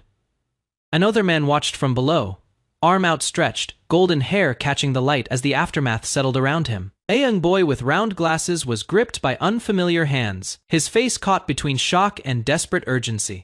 The dark-haired officer's expression remained hard and unreadable, his eyes fixed on something just beyond view. In a quiet library, a gray-haired boy sat hunched over a notebook, pen in hand, recording every detail as though his life depended on remembering it all correctly. In a quiet library, the boy at the desk paused his writing as a streak of light shot across the sky outside the arched window, catching his attention mid-sentence. The light climbed higher, a hooded figure below turning his head sharply to track it. As it tore through the clouds, he hit the ground hard, sprawled across wet grass, breath knocked out of him, only a quiet sound escaping his lips. An explosion tore through the earth where he landed, dirt and debris scattering outward before a second impact followed close behind. The blast rippled across the field as he pushed himself upright, staring ahead through the scattered wreckage. He studied the crater in front of him, uncertain what lay inside since the haze made it impossible to see clearly. The glow inside the wreckage pulsed, and he wondered aloud whether what sat within the light was actually a person. Something shot free of the wreckage, curving high into the sky, trailing a streak of golden light before an object launched from his hand and arced upward to intercept it. The figure spun through the air, struck mid-flight, tumbling down out of the sky toward the ground below. He landed hard again, the impact sending a shockwave through the grass, sprawled and unmoving for a moment after the fall. He climbed to his feet slowly, catching his breath, dragging himself upright as rain soaked through his cloak. Standing fully now, he flexed his hand and studied the wreckage behind him, breathing hard from the exertion. He wondered aloud whether he'd lost whatever he'd been chasing, staring up as another streak of light cut across the distant sky. Elsewhere, the boy in bandages and glasses stood among a group of soldiers, murmuring the word Duke under his breath. The soldiers spoke of the hero, Duke Fetus, meeting his end, and wondered what would happen to the Duke's family now, while someone noted that the bandaged boy standing before them was the Duke's aide. An elderly bearded man declared it over, and a blond man beside him acknowledged the order, adding that the closing ceremony of the royal hunting competition would be held at noon. A crowd gathered on the open field before a raised platform, waiting as an announcement called all participants to assemble. The blond man in white flexed his knuckles and remarked that they had caught one little bug. He walked past a line of bowed soldiers, remarking that mercy only invites those who forget their place to act up. Among the murmuring crowd, someone declared the Fetus family finished too, calling their former head a fool for ever leading it, while the bandaged aide stood silent, absorbing every word. Someone in the crowd jeered at the bandaged aide, calling him a traitor while others laughed, but he stayed silent, offering nothing back. A dark-haired officer among the mocking soldiers noted quietly that Tolan's heart must be breaking, since he had been close to the fallen duke as his aide. He walked alone toward a tent, refusing to let the taunts touch him. Inside, he knelt among broken furniture, gathering pieces off the floor in silence. Something caught his eye on the ground, a rolled scroll tied shut, and he wondered aloud if it was a letter. He turned it over and recognized the crest pressed into the wood, realizing it belonged to the Fetus family. The letter opened with a line warning that if it was ever read, the writer was likely no longer alive, and it asked whoever found it to pray he could reach a place called Tarum. In a memory, the Duke held the same scroll and asked whoever read it to look after his son, Flynn, calling it an old man's final request. The Duke, in another memory, admitted he had a feeling he would soon make a terrible mistake, and told his aide that if that moment came, there was one thing he needed to know. The letter insisted that whatever happened afterward was in no way the aide's fault. The declaration continued, naming Agony Fetus as head of the family, and stating his final wishes plainly. It appointed his aide, Tolan Krisa, as acting head of the Fetus family should anything happen to him, closing with a blessing for his protection. Elsewhere, in a grand tower, a voice remarked coldly that someone had used their manus quite extravagantly. The same voice added that if he believed himself fully cured, he was gravely mistaken, since his condition had only worsened since the royal hunting competition. A wounded blonde man on the floor gripped a glowing stone and demanded to know if the treatment method was flawed since it was supposed to absorb his corrupted manas. The dark-haired figure standing over him advised releasing the manas slowly, warning that forcing it out too quickly would only make things worse. The blonde man cursed under his breath, vowing that once his body recovered, he would tear his tormentor apart. The dark-haired man answered calmly, saying that was likely what he was thinking, and reminded him the disease could not be cured all at once, that he was alive at all, only because of the stone. He mentioned offhandedly that Talon was rumored to still be in a coma, admitting it stirred an odd sense of guilt in him. Meanwhile, the bandaged boy's eyes snapped open, wide, and staring as he stirred back to consciousness. Talon woke disoriented, unsure where he was, as he stared up at an unfamiliar ceiling. Butler rushed forward, calling him acting head and urging him to rest, but Talon brushed the help aside, insisting he was fine and asking to be let up. The butler warned that he had been unconscious for over 2 weeks and could collapse again at any moment. Ignoring the warning, Talon said he needed to see the young duke first and asked what state the family was currently in. The butler admitted honestly that the situation was bad, since every business partner had abandoned the family and the household staff had all left as well. He added that their finances were dire, but they had no standing left to ask the royal family for help, blaming it all on the recent incident. As they walked, the butler began to explain what had become of the young duke, and Talon cut in, asking after him by name. The young duke came into view, bandaged and startled, calling out to Talon the moment he saw him. A small boy in shorts asked if he was feeling all right, and Talon, kneeling, apologized for causing him concern, insisting he was fine. The boy noted that many problems had piled up while Talon was unconscious, including the fact that his father's funeral arrangements still hadn't been settled. Talon asked if that was true, and the boy confirmed it firmly, repeating that it was. Outside, 2 servants gossiped that the former duke's reckless act must have been because the young duke was baseborn, and wondered if they should flee before being branded traitors themselves. Talon listened from a window above, reflecting grimly that the stigma of being called traitors to the empire would be nearly impossible to erase back inside. A servant addressed him formally as acting head, and Talon, expression unreadable, simply said the word pale. He ordered that the tongues of those gossiping outside be cut out and brought to him, calling it punishment for spreading false rumors about the young duke.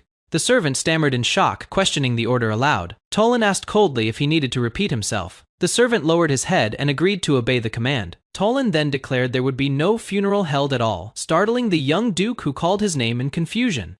He explained that the former duke could no longer be considered a member of the family, and asked the boy to understand, even as the child demanded to know why Talon would do such a thing, only for Talon to repeat that he was now acting head of the fetus family. Talon told the young duke plainly that until he grew old enough to take his rightful place as head of the family, the duty to protect it fell to him, vowing that from now on he would act for the honor and survival of the fetus name.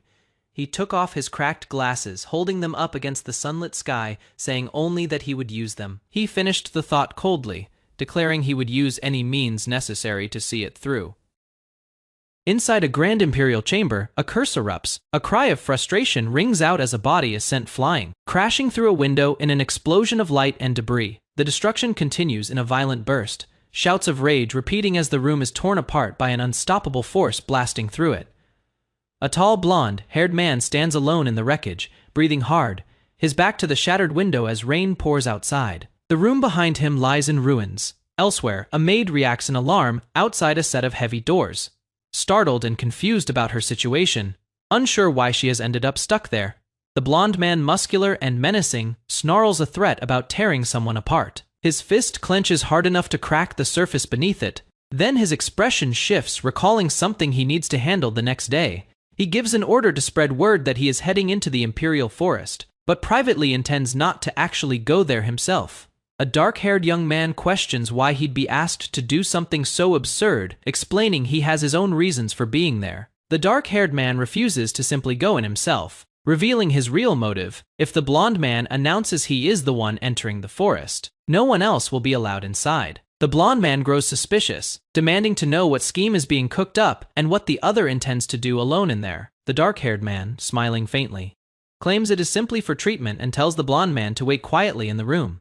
In the meantime, his hand crackling with strange energy, violence breaks out between them, the dark-haired man's hand gripping at the blonde man's collar as they clash in a burst of motion, one of them cursing the other as a bastard. The blonde man overpowers him with crackling force, mocking him for acting as though he has become someone important lately, claiming he could simply consult the Empire's scholars about such a minor treatment. Choking the other man, the blonde man warns that his patience is running out and threatens to end his life right there. Struggling for breath, the dark-haired man mocks the idea of consulting scholars, warning that if that is the plan, he'd better hurry. The blonde man's face is bloodied, his condition worsening. Someone notes that using Manus, again, must have shortened his lifespan further. He groans in pain.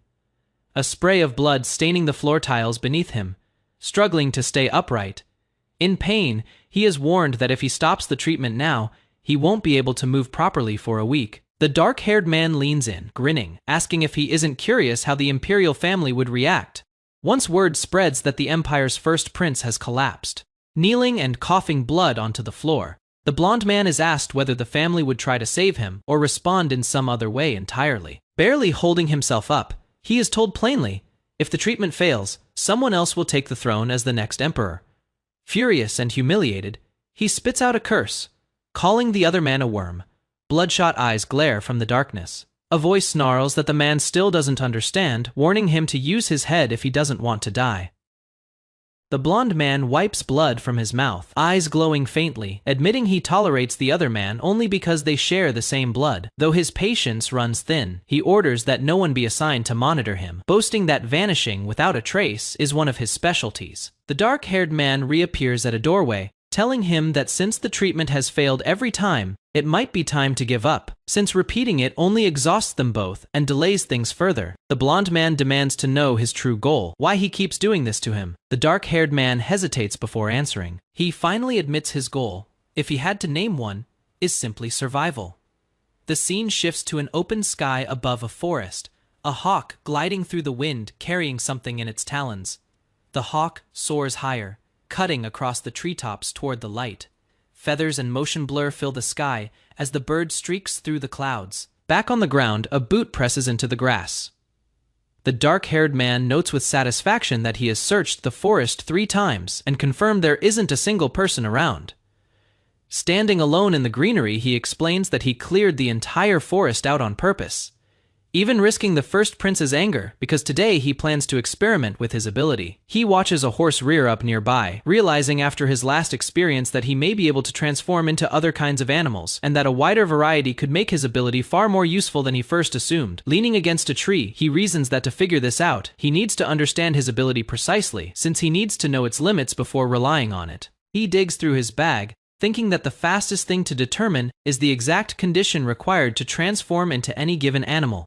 Recalling past events, he notes the simplest theory is contact, since both animals he is transformed into so far had prior physical contact with him. He picks up a stick, deciding the only way to test the hypothesis is to try it directly. He sets up a small trap, saying he'll catch a new animal to find out, starting with something small. He places bait taken from the Imperial kitchen, reasoning that even a crude trap should work fine as long as it has good bait, just as something rustles nearby.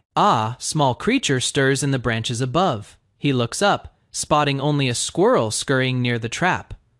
The squirrel watches him warily, still cautious since the trap sitting nearby isn't even finished yet, silently wondering if it can be caught. Curious rather than afraid, the squirrel approaches on its own, drawn toward an offered acorn cupped in his hand.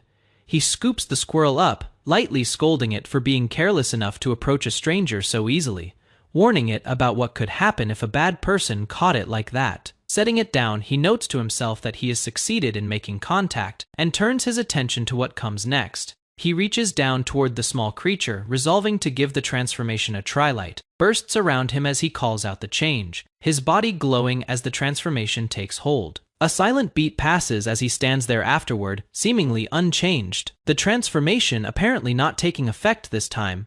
He reconsiders, wondering if the situation itself matters when transforming, recalling that his past successful transformations happened in moments of desperation, when he badly wanted to fly or badly wanted to run. He tries to think like a squirrel would, wondering what such an action might be, whether it is wanting to climb a tree or dive into a burrow, questioning whether the desire has to be genuine from the very start. Without warning, he snatches the entire bag of acorns and takes off running on all fours. Now transformed, chittering rapidly as he flees. Startled, he shouts after his own transformed self, demanding to know why he is making off with the whole bag instead of just a few nuts. Sprawled on the ground where he fell back to human form, he insists that if the squirrel wanted acorns, it should have just asked instead of stealing the entire bag. Determined to test it again, he takes a good grip and readies himself for another attempt. He transforms once more, this time yanked upward by his own bag strap into the tree branches, chittering in surprise at how well the small body holds under the strain. Still human-shaped from the shoulders down, he grits his teeth midway through the shift, declaring he'll see who wins this tug of war between the two forms. The strap finally snaps, sending the fragments of wood flying as he grimaces, forced back into his human form by the impact. High above, a flock of birds scatters through the sky over the forest as the noise of the struggle carries upward. Night falls over the palace, its domes lit dimly under passing clouds. Back in his room, a maid knocks nervously and announces that dinner is ready, hoping there won't be any trouble this time as she waits for him to answer. He appears composed, but visibly dirtied from the day's experiments. His clothes stained, telling her not to be alarmed since he merely got dirty walking near the palace grounds. He answers the maid, admitting quietly to himself that he nearly got caught mid-transformation as a crow while she served his food. Alone, he reflects bitterly that in the end, he never figured out how to transform into anything new, having spent the whole day just chasing that squirrel around. He tells the maid his clothes are dirty and to fetch him new ones, adding that he should bathe before eating. She agrees, though hesitates, saying there is a problem. He presses her, asking what the issue is. She points out the bag he is carrying, asking nervously whether he brought the thing inside it with him, revealing the squirrel peeking out. He glances down, startled to realize the squirrel is still with him. He recoils, cursing the crazy squirrel as it wriggles and claws its way out of his grip. He lunges after it as it darts free, chasing it across the floor. The maid panics internally, wondering in horror whether the prince intends to torment the poor animal while he holds it up with a menacing grin. She frantically requests permission to throw the squirrel outside, begging him to spare its life. He warns her sharply that if she doesn't do as told, cute Dorami will suffer the consequences, having apparently named the creature. Confused but startled by his command, she reluctantly agrees to fetch the clothes he asked for. He snaps at her again, reminding her he already gave the order once, demanding she bring him new clothes immediately. She scrambles off through the halls, resolving urgently that she must hurry back, clutching fresh clothes. She rushes forward, silently panicking about cute Dorami. Repeating the squirrel's name to herself, she tells herself to just wait a little longer as she runs, folded clothes in hand. Unaware of a large shadow forming ahead, she stops short, coming face to face with a striking blonde woman in an elegant white gown, and gasps in recognition of the first princess. The princess, coldly composed, addresses her as Ran's servant and asks where she is headed in such a rush. Startled, the maid drops to the floor and begs forgiveness, spilling the folded clothes she was carrying as the princess questions what they are. Suspecting she may be secretly stealing imperial property, the maid swears desperately by Sierra the Great that the accusation isn't true, explaining that the seventh prince simply got his clothes dirty while walking in the garden. The princess remains unmoved, stating coldly that whether the excuse is true or false makes no difference to her, since deceiving her is impossible. Anyway, she quietly wonders to herself whether the maid's story holds any truth, or if it is merely a desperate excuse to save her own life before reaching a glowing hand toward her. Peering closer, the first princess pauses mid-thought, her eyes narrowing as something about the maid's appearance catches her attention, something unexpected surfacing in her mind. Elsewhere, in a darker setting, the dark-haired man stands watching silently, his expression unreadable. Back with the princess, she muses aloud that her brother clearly wasn't in the garden after all, since the maid's story doesn't add up, quietly noting instead that he actually had business in the imperial forest. Night settles over the palace as a voice presses him with a question. Will he keep running from what is coming, or finally face it? Inside the residence, the young man turns to an unexpected intruder, telling it plainly that this place isn't meant for creatures like it, and that he has no plans to let it stay. He identifies his target, a squirrel pressed against the wall. He offers to carry it back to the forest himself, asking it to just let itself be caught without a fight. The squirrel braces itself, squeaking rapidly, clearly refusing to go along quietly. He studies the creature, troubled by how a rodent could make it this deep into the palace without anyone noticing. His mind drifts back to his old life, to sleepless nights in a cramped basement apartment, rats scratching behind the walls. The memory breaks as the squirrel sinks its teeth into his hand, and he snaps, demanding to know what kind of trouble it thinks it is starting. He finally gets a grip on it, telling it to behave and climb into the bag. The squirrel bites down again, refusing to surrender. He recoils, calling it a brat, furious that something so small would dare bite the hand of royalty. The squirrel breaks free, scrambling madly across the floor to escape. It is already partway up the wall by the time he looks over, and he admits, almost impressed, that it climbed higher than he expected. He holds back from chasing it further, reasoning that pursuit will only send it fleeing somewhere new. He shuts his eyes, half serious, thinking it might be easier if he could just turn into a squirrel himself. Something shifts behind his eyes, a flicker of sudden realization. His silhouette rises in the dark, light sparking around him, as he asks if this strange feeling means what he suspects. The squirrel stares back, stunned, echoing the same disbelief. He confirms it to himself. He has finally worked out the condition needed to transform into a specific animal. A slow breath escapes him, followed by a satisfied smirk. The moment breaks as he plummets down a shaft, the squirrel below crying out, demanding to know why he is suddenly falling now. A dark shape crashes down through the residence, and a stunned voice gasps out that it is the princess, shocked that anything, even a squirrel, could survive a fall from that height. The first princess storms down the hallway, snapping at a terrified maid that she shouldn't have to tiptoe around her little brother's room, demanding to know if she is expected to ask permission just to enter. She grumbles to herself about how unlikable the servants here are, clearly irritated by the whole household. She stops short, spotting something small and dark crouched on the floor ahead, and asks what it is. The shape resolves into the squirrel, sprawled and twitching. She stares down at it, confused, asking if it is really a squirrel. She presses a hand to her mouth, unsettled by the idea that a wild animal is loose inside a royal residence, even if the boy living there has been neglected by the imperial family. Nearby, the maid claps her hands over her face, overwhelmed, squealing about double the cuteness. The squirrel's face twitches with visible stress, and it mutters to itself that this whole situation is driving it crazy. The next day dawns over the palace towers, calm and clear. The squirrel curls up against a hand, stroking it gently, and the prince remarks, half amused, wondering at the sight of himself acting this way. He sits back, watching the squirrel resting on the table, noting it hasn't left his side since the previous night, and wondering aloud if it is doing this because it knows he saved it. He tells it plainly that hauling it back to the forest is too much of a hassle, so it'll need to make sure it stays hidden on its own from now on. He reflects with a smirk that he has finally cracked how the transformation power works, surprised at how ridiculous the actual condition turned out to be. He recalls the first creature he ever turned into, a crow wing spread wide against a stormy purple sky. Later came the black horse, and eventually the squirrel, all of them tied together by one shared requirement before the change could happen. He realizes it wasn't just any contact, he had to touch precisely at the nape, an oddly specific rule for a power this unpredictable. Setting that aside, he decides the real problem now is the first princess. Mental aberration, he admits the novel's description never prepared him for how genuinely frightening her expression would be in person.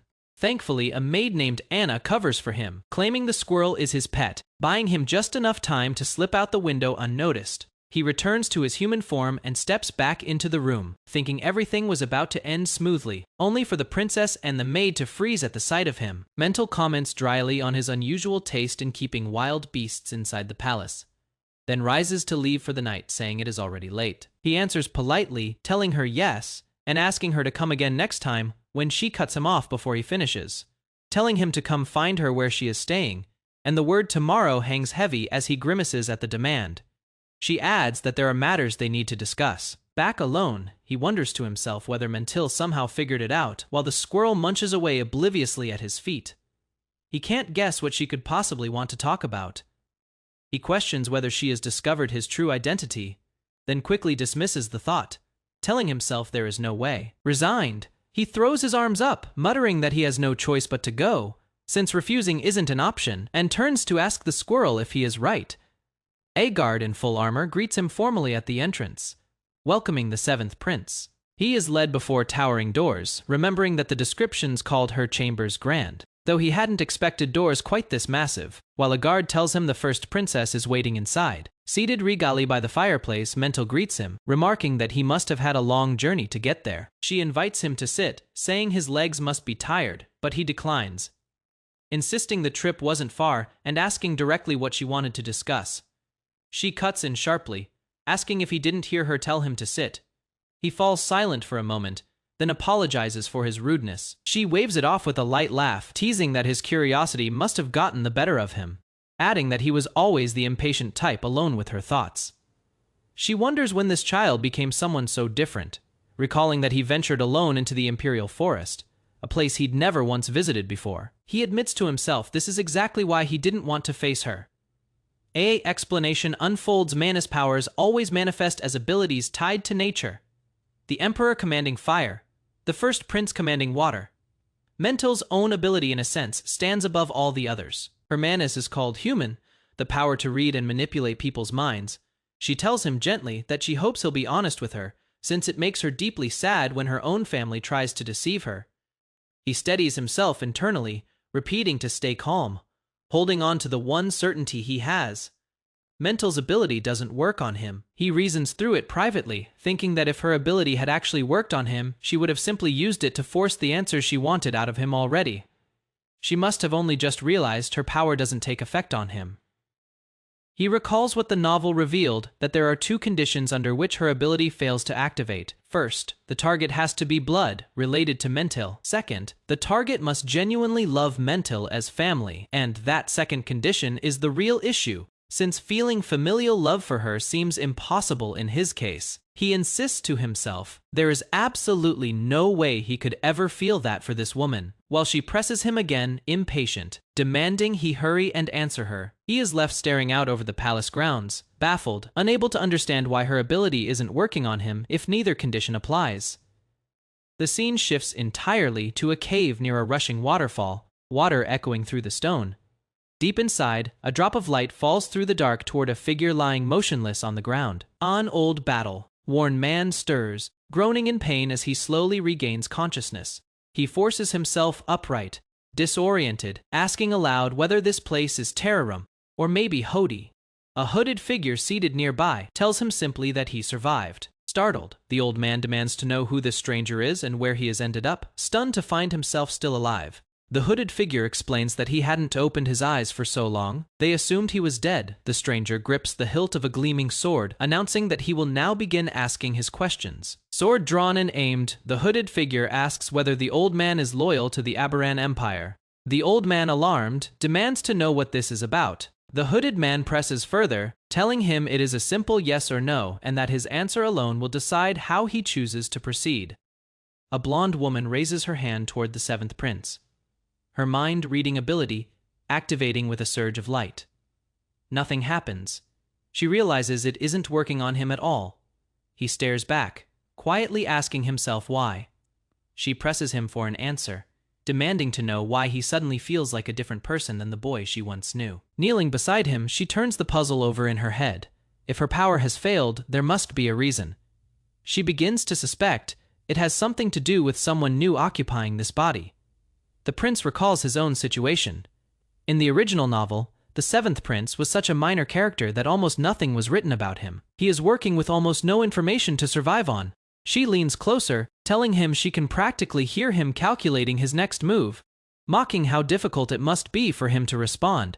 He wonders if he should keep playing dumb, but questions whether she will actually let the matter drop that easily. He tries to imagine how the real seventh prince would react in this exact moment, forcing himself to mirror that person as her power reaches toward him again.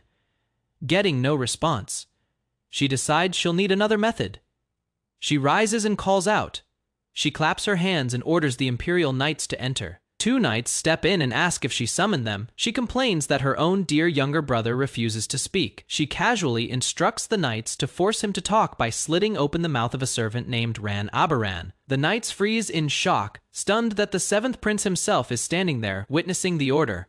The prince's expression hardens as he thinks that lowly servants like them could never be blamed for something this terrible, refusing to let an innocent person take the fall in his place. The knights protest, begging her to reconsider such a command, but she only remarks that they're making far too much noise. She declares flatly that she despises noise, and the knights brace themselves, weapons raised, ready to carry out her will regardless of the cost. Steel flashes. A blade swings down. One knight demands to know what the prince means to do, as he moves to intervene and stop the violence before it starts. He tells himself it can't be helped since he won't get an answer, standing firm as sweat beads on his brow, having just put himself between the blade and the servant. She warns him to choose his next words carefully, telling him there is only one way out of this situation for him now. He suddenly changes tactics entirely, crying out that his mother has passed away, feigning grief to throw her off balance. She pauses, caught off guard, asking what exactly he is talking about. Recovering her composure, she narrows her eyes and asks what makes him say that, then presses further, demanding to know if he has secretly been in contact with his mother all this time. He backpedals immediately, insisting that is not what he meant, stumbling to explain himself before she can draw the wrong conclusion. He describes the necklace his mother left behind before she vanished, a piece with a blue gemstone glowing at its center. She told him that as long as the light inside it never faded, the two of them would find their way back to each other someday. But recently, that blue light had begun to dim on its own. Then, without warning, the gemstone turned black and shattered completely. After a moment of panic, an idea takes shape in his mind. He claims the thought that came to him was that his mother, who had spent her whole life longing for something, had finally been laid to rest in her homeland in the East. She stares back at him unmoved, calling it a blatant lie from beginning to end. He continues building the story anyway, explaining that among all the mistresses who bore the emperor's children, his mother was the only one who ever managed to escape the imperial family. The true reason for her escape was never recorded. It was only ever assumed that she had fled back to her hometown in the East. Some believed her departure had to do with the fact that she gave birth to a black-haired prince, an unwanted omen inside the palace. Regardless of the reason, she never resurfaced in the novel's story until its very final pages. The woman questions him further, recalling that he once resented his birth mother deeply. He admits he isn't sure anymore, saying that as a child he only resented her for leaving him behind. He adds that maybe the real reason he always found himself staring toward the eastern sky and pulling the necklace out every night was something else entirely. He confesses it might have simply been because he missed her, letting the necklace dangle from his fingers as he speaks. She asks whether that revelation changed how he feels about the family he has left, watching the broken pendant swing from his hand. She remarks that it is fascinating how a lifetime of resentment could shift into longing in a single instant. He replies that perhaps that is simply what family is, letting the necklace fall from his fingers onto the table. She studies him in silence, saying nothing back. Turning to the knights outside, she orders them to sheathe their swords and wait outside the room. Instead, they accept the command without hesitation. She tells him that everything that happened inside this room will be wiped from his memory entirely, her eyes glowing as she prepares to use her power. The door creaks open on its own as she moves toward him.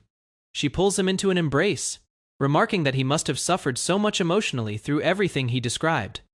He allows a small breath of relief, thinking to himself that the plan actually worked. She holds him close and adds that, even if he is a black-haired failure, he is still her younger brother. He can only wonder to himself whether she is actually messing with him. He reflects on her ability to control any human at will, and reasons it makes sense she'd grow suspicious the moment such an absolute power failed on him. He also notes that he was never aligned with the first princess's faction to begin with, so her guard drops. The scene shifts back to the necklace, now revealed as nothing more than a cheap trinket he'd picked up somewhere. His lie had worked, and he was safe for now. His thoughts drift elsewhere, wondering what became of Duke Fetus, a man who in the original novel falls into a valley and loses both legs, and questioning whether that man ever crossed paths with the story's true protagonist. A waterfall crashes down a cliffside in the wilderness, as he wonders whether the Duke actually died from the fall. Deep in a cavern, an old man groans in pain, warning someone nearby not to make any reckless moves. A hooded figure stands over him with a sword raised, calmly informing him that his right leg is broken. The old man realizes he is unarmed and injured, with no way to fight back in his current condition. The hooded stranger's stance is flawless, his blade impossibly sharp. Even in the darkness, it is clear this is no ordinary swordsman. The old man panics, begging the stranger to lower the sword and demanding to know what is happening. The hooded man speaks calmly, remarking that his target must not have been awake very long. He explains that a few days earlier he had spotted a sphere of water crossing the sky, but when he tried to chase it down, it moved too fast and he lost track of it. He adds that from what he could tell, someone had likely been trapped inside that sphere, and assumed they'd been destroyed on impact given the speed of the crash. The old man's eyes widen as he realizes the stranger is talking about him, the very sphere that carried him away from the first prince's execution. He can't understand how he is still alive. Piecing it together, he wonders if the sword-wielder is searching for that same stone container. He pats himself down and admits the item isn't on him anymore. guessing it must have slipped away during the chaos of the execution. The hooded man continues his story, revealing that by chance he stumbled upon an old man collapsed and covered in blood inside a nearby cave. The sword swings down toward the old man's head as the tension breaks. The stranger presses the blade to his throat and demands in the name of God Amika whether he remains loyal to the Aberrant Empire. The old man stammers out the god's name in shock, suddenly recognizing who stands before him. Realizing exactly what kind of person he has run into, the old man cries out in despair that of all people to encounter in this situation, it had to be a heretic. The scene shifts to a grayscale flashback. A voice observes that the figures lying scattered across the rocky ground looked like local drifters, remarking that such a sight was common in this part of the world. A young boy stands crying with blood on his cheek as a cold voice mocks the man beside him for showing no reaction while his own aide is dying, calling him a model imperial dog and predicting the boy will grow into the same kind of loyal hound. An older man warmly greets the same boy, calling him his son, Flynn, and the greatest treasure he has ever had. Before a towering statue of a robed figure holding a massive sword, the father instructs his son to follow in his footsteps and become the sword of the imperial family, tasked with eliminating every heretic who threatens the empire. Returning to the present, the old man regains his composure and insists he knows nothing about loyalty to the Aberrant Empire, claiming he merely wandered there by accident and is nothing more than a senile old man trying to avoid the hooded swordsman's blade. An old knight limped through the dark on a rope leash, led deeper into a cave. He thanked his captor for treating his wounded leg, then admitted he no longer cared where he was being taken. The hooded captor kept walking in silence. The old knight asked him to loosen the rope around his left ankle, saying it was hard to walk with it dragging. The hooded man answered with one word, "No." The old knight pushed his case, warning that a fall at his age could be disastrous, and he might not get back up. He added that, if that happened, it would only be more trouble for his captor to drag him along. The hooded man said nothing, his eyes sharp beneath the hood. He kept walking, pulling the rope taut behind him, unmoved by the warning. The old knight stumbled again, gritting his teeth. He muttered to himself that he was being completely ignored. The hooded man's thoughts turned to the cave itself. He found it strange that a place like this existed near the imperial forest, and he recalled the old man mentioning a name earlier, Amika. He remembered that Amika was the name of a group of heretics believed wiped out 50 years ago. He wondered if they had actually been hiding in this cave the entire time. The old knight's mind drifted back to before he lost consciousness. He recalled being launched toward the forest's central tower, though he wasn't sure if it was the western or southwestern side. He told himself that once he escaped, he would be able to pinpoint the cave's location. For now, his priority was memorizing the layout so he could return later with reinforcements. The hooded man overheard this thinking and responded coldly, calling it absurd that a traitor to the imperial family still thought like the imperial knight commander. The hooded man suddenly stopped and asked for the old knight's name. The old man hesitated before starting to answer. He introduced himself as Agony Fetus. Reaching further into the cave, the hooded man touched the wall and said he'd been honestly surprised when he first found the old man, adding that this cave was protected by a divine blessing. He explained that it wasn't a place anyone could enter by their own will, especially not someone from the Aberrant Empire. A blade struck down into the ground, and light burst upward in the shape of a glowing circle carved with symbols. Fetus was thrown back by the force, shielding his face and demanding to know what was about to happen. The cave ceiling tore open, revealing the imperial capital beyond in the light of dawn. A voice called out his name. The voice declared there were only two possible reasons Fetus could be standing there: sent by the Aberrant Empire to wipe them out, or summoned by the calling of the god Amika. The hooded man lowered his hood, revealing his face, and said that either way, Fetus was welcome to Amika's domain. Elsewhere, under a moonlit tower window, a blond young man jolted awake with a strained groan, blue markings glowing across his arms as he clenched his fists. A young man reclined on a couch, thinking that since the timeline had accelerated, it was better for Fetus and the protagonist to start moving sooner. He closed his eyes, hoping to get news about the protagonist soon, admitting he felt a bit guilty for making the old Duke Fetus suffer needlessly. A blond man burst in furious, slamming his fist onto the table and cracking it, demanding to know why so little had been brought today, insisting more was needed for him to recover faster. The dark-haired man looked up at him, stunned, asking if he had really just been yelled at. The blond man turned away, brushing it off as frustration, then asked how much longer he had to keep enduring this treatment. The dark-haired man sprawled on the couch, reminded him that rushing the process would ruin his body and that he needed patience. He then asked if there was anything more dangerous than the hookah. The blonde man kept smoking, prompting confused pushback. The blonde man snapped back, reminding him he'd once said that if he was really worried, he should quit the hookah first. The dark-haired man smiled sweetly and agreed that since it was bad for his health anyway, quitting would be a good idea, earning a furious "you bastard" in response.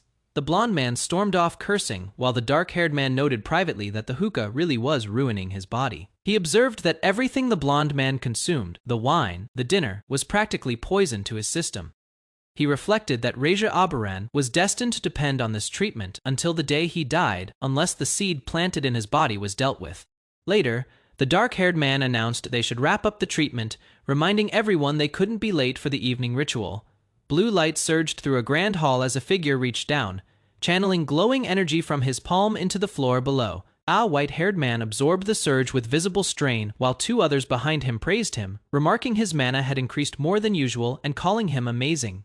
An elder with long white hair and a heavy beard declared that if no more challengers stepped forward, today's ritual would conclude. The gathered royals began to disperse, each heading off in different directions. Zone dark-haired royal lingered behind, thinking to himself that he'd wait until everyone left so he could slip out last without drawing the attention of the other royals. A pink-haired man appeared, mockingly calling him Blackbug and asking why he was still sitting there since the ritual was already over. He teased further, asking if he was thinking about the birth mother who'd run away when he was little, then muttered to himself that he'd have to do something about this ill-mannered brat eventually. The first princess remarked to a pink-haired prince that he'd looked gloomy throughout the ritual, resting a hand on his head while a dark-haired prince knelt nearby. The pink-haired prince stammered a denial to the princess, insisting he definitely hadn't been sulking, while the dark-haired one simply greeted her with a formal bow. The princess asked the dark-haired prince if he was feeling unwell. He answered casually that he wasn't, adding that the ritual was usually a bit boring anyway. She replied that was a relief, noting that even if the ritual wasn't entertaining, it still held great significance, and advised him not to make his boredom so obvious. She turned to leave, saying she'd see them next time. The pink-haired prince stood frozen in stunned silence as she walked off. He grabbed the dark-haired prince by the collar, demanding to know why the first princess would ask about someone like him and what exactly was going on.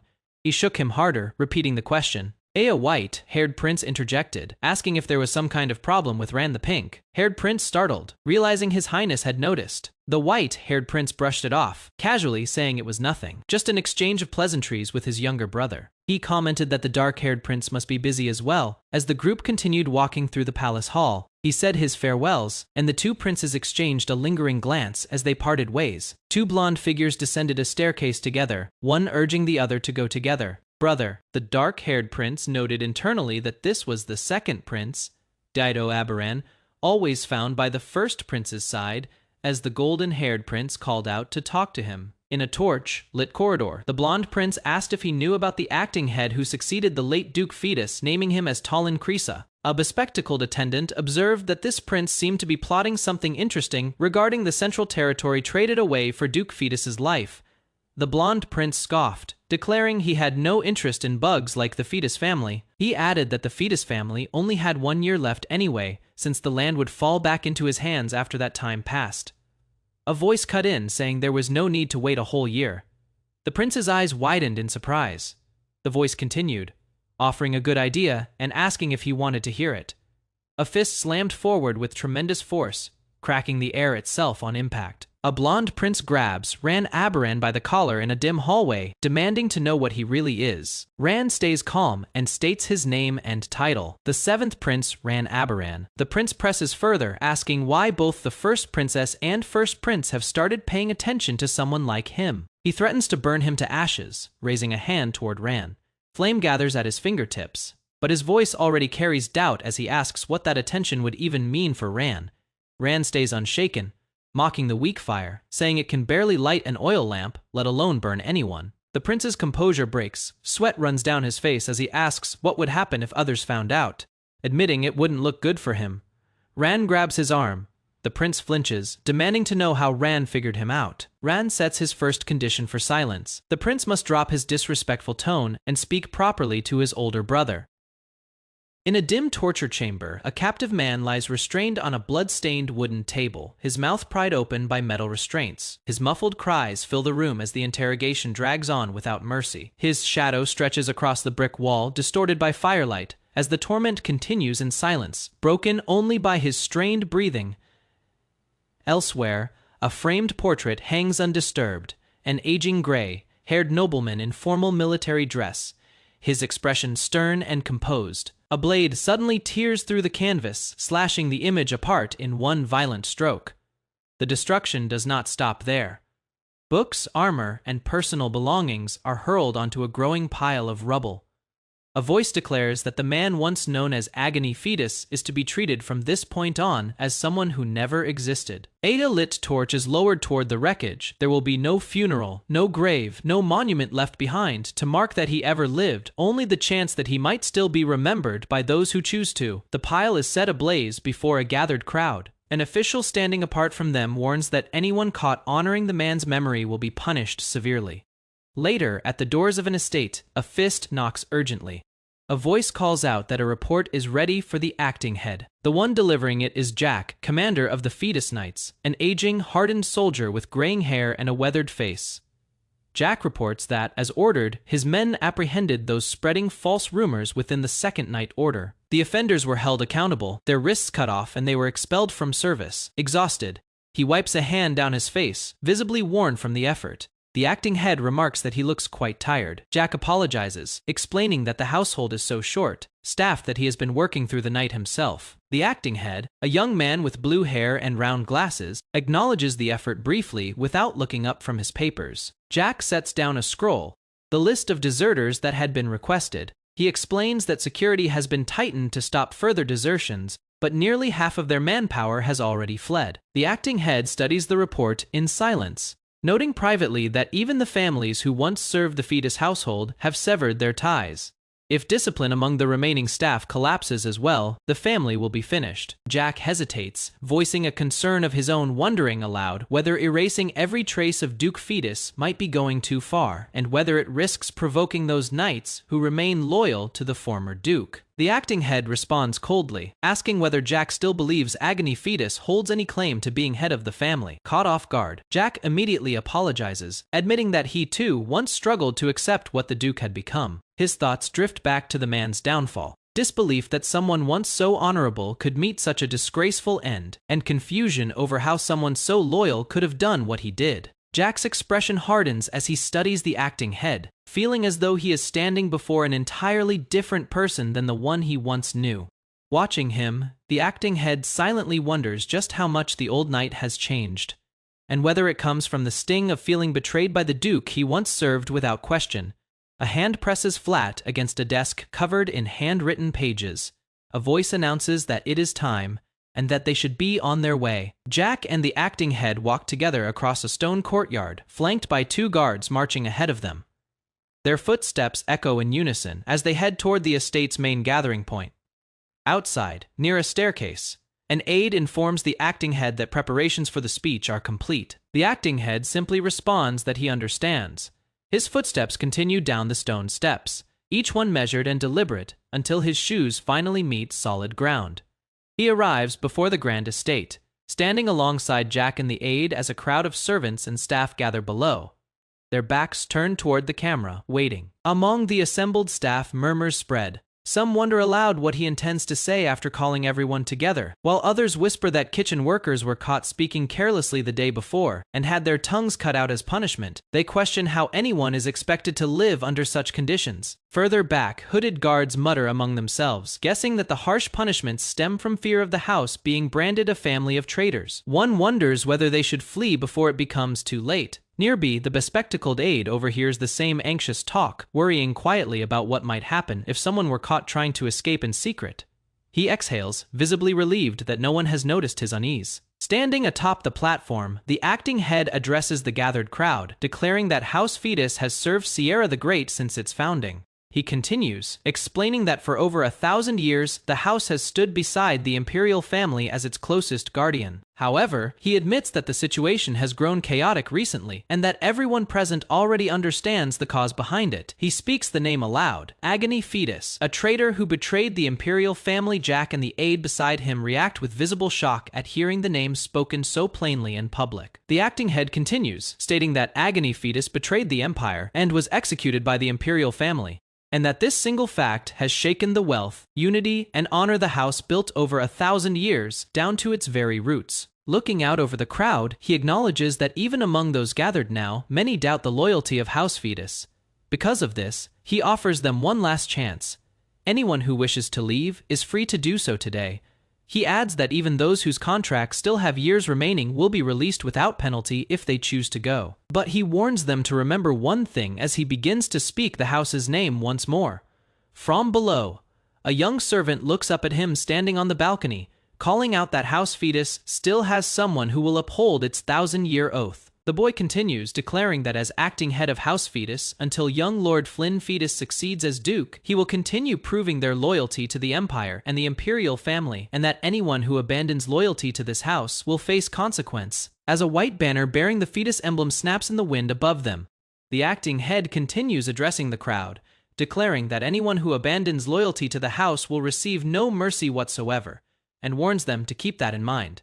The gathered staff watch him with tense, uneasy expressions. Off to the side, Jack reacts with alarm at the sharpness of the warning, privately admitting that his tone sounds somewhat threatening, but conceding that Lord Tolan is right to speak that way. The young servant continues his own speech below, insisting that House Fetus still has a legitimate heir, which means there remain countless opportunities to prove their loyalty to His Majesty. The acting head watches from a distance, reflecting that the more firmly the boy steadies the house, the sooner House Fetus will regain its footing. Later indoors, a maid teases him as he stumbles back in surprise, admitting to herself that the only thing she'll miss is seeing Lord Tolan flustered whenever the servants tease him. Jack praises the acting head for doing well, then asks whether the temple responded to their request for an audience. The young man explains that after that incident, the temple stated they will no longer receive anyone from House Fetus. He admits he expected as much, adjusting his tie as he considers the next move. He instructs that a certain item be sent along with their next request, telling them to inform the temple that they will not regret reading it. Alone with his thoughts, he addresses the late Duke directly in his mind, calling him Duke, and admitting he still does not know what his true intentions were. His thoughts continue as a convoy of carriages rolls along a countryside road, wondering whether the vagrants living in the slums around the temple were truly worth that much to the Duke. Riding within one of the carriages, he reflects that, though he'll never know the Duke's true intentions. Now, there is only one thought remaining in his mind.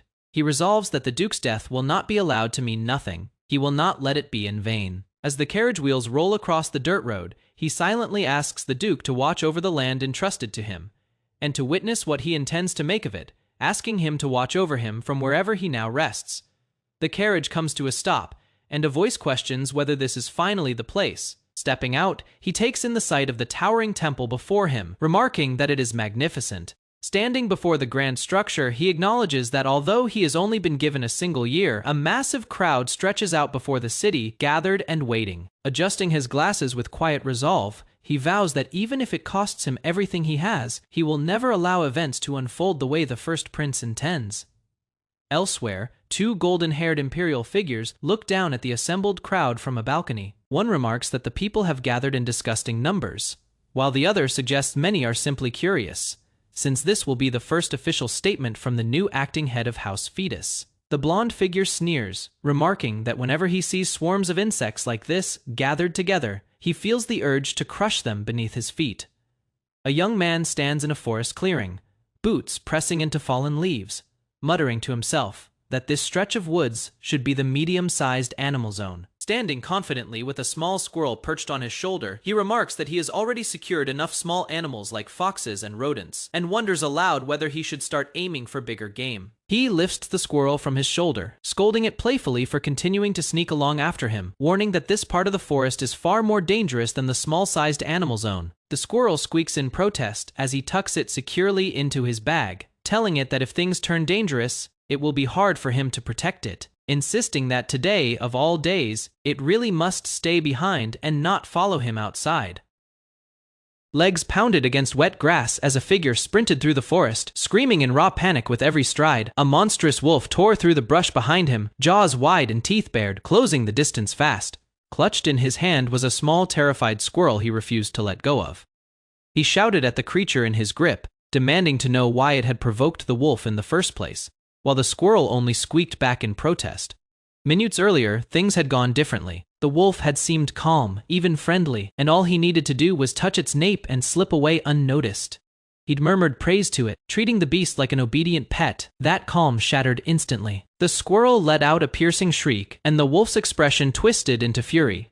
He rounded on the squirrel, demanding an explanation for picking a fight with the wolf at the worst possible moment, telling it that if it wanted to die, it should do so alone. Rain poured down as the wolf gained ground, its massive frame gliding through the underbrush.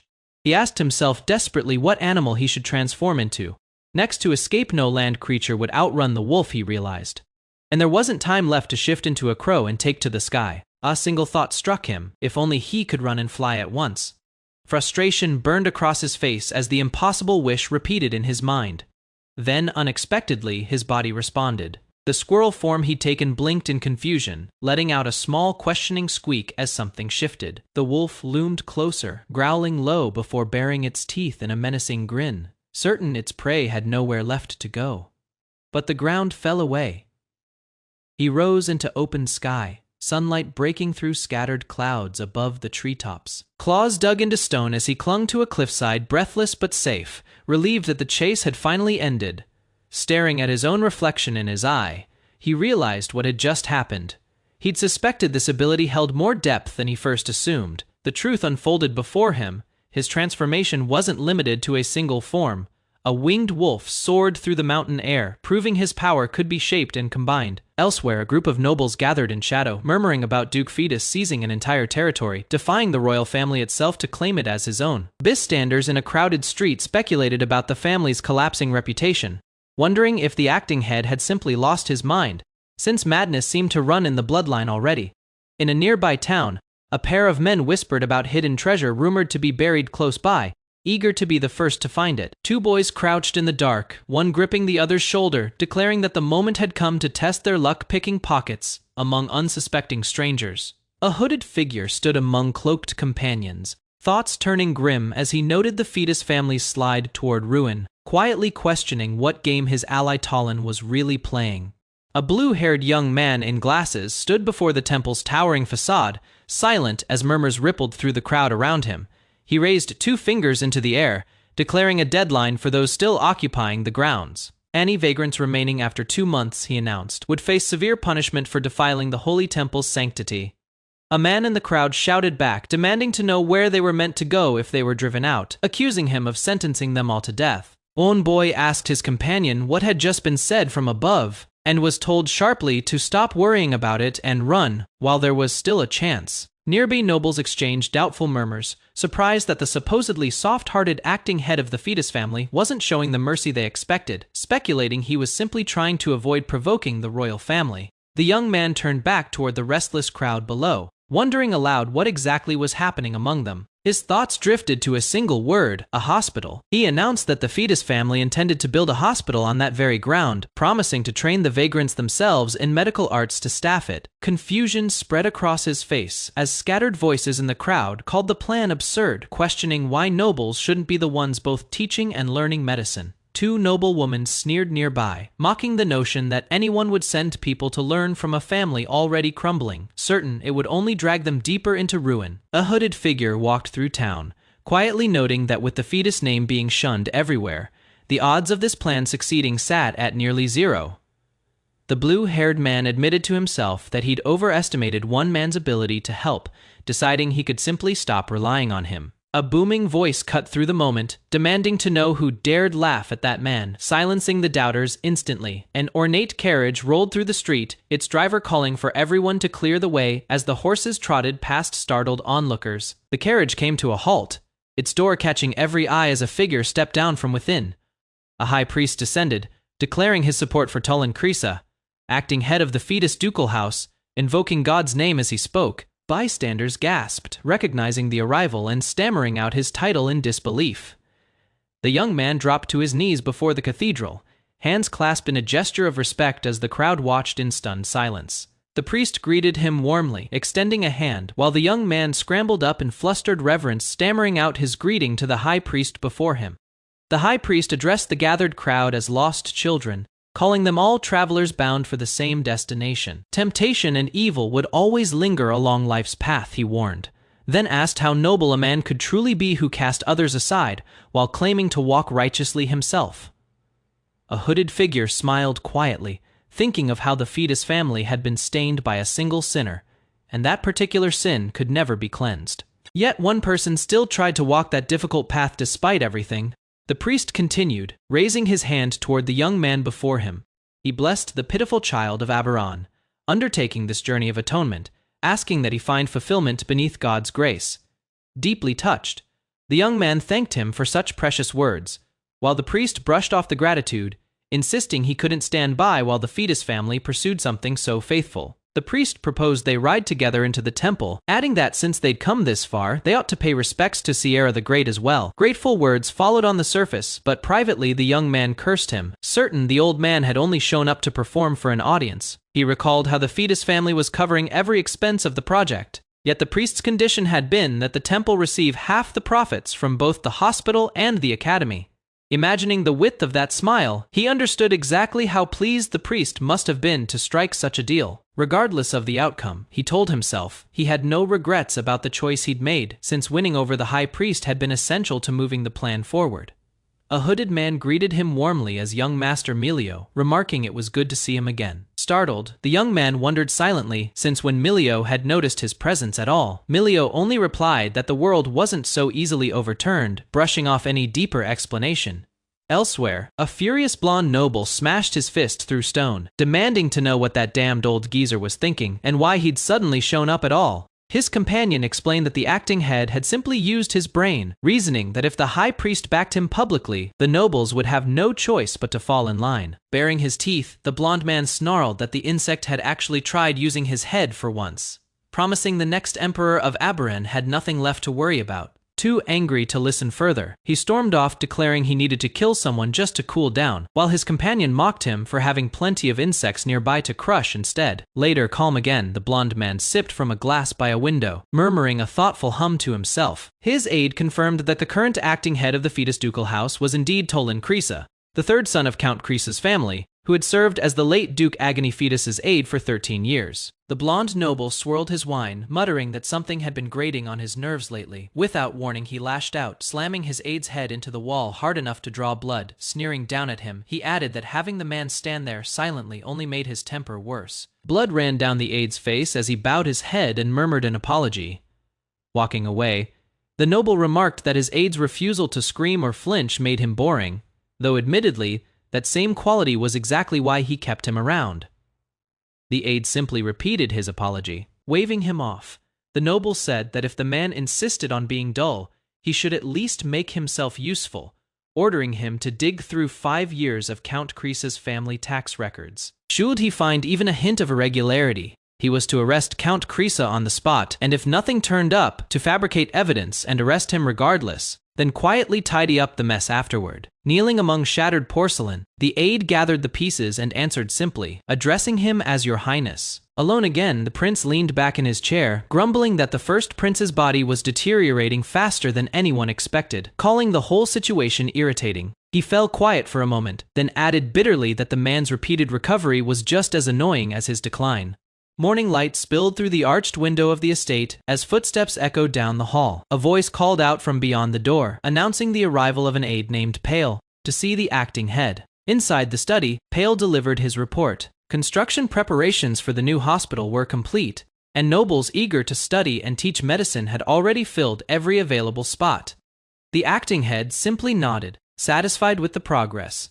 But the news wasn't all good. Pale's expression tightened as he raised the lingering problem. Vagrants still crowding the central district, with the 2-month deadline for clearing them rapidly closing in. Pale offered to send word to the Knight Commander to mobilize troops for the cleanup. The acting head refused. There was no need to drag Jack into this.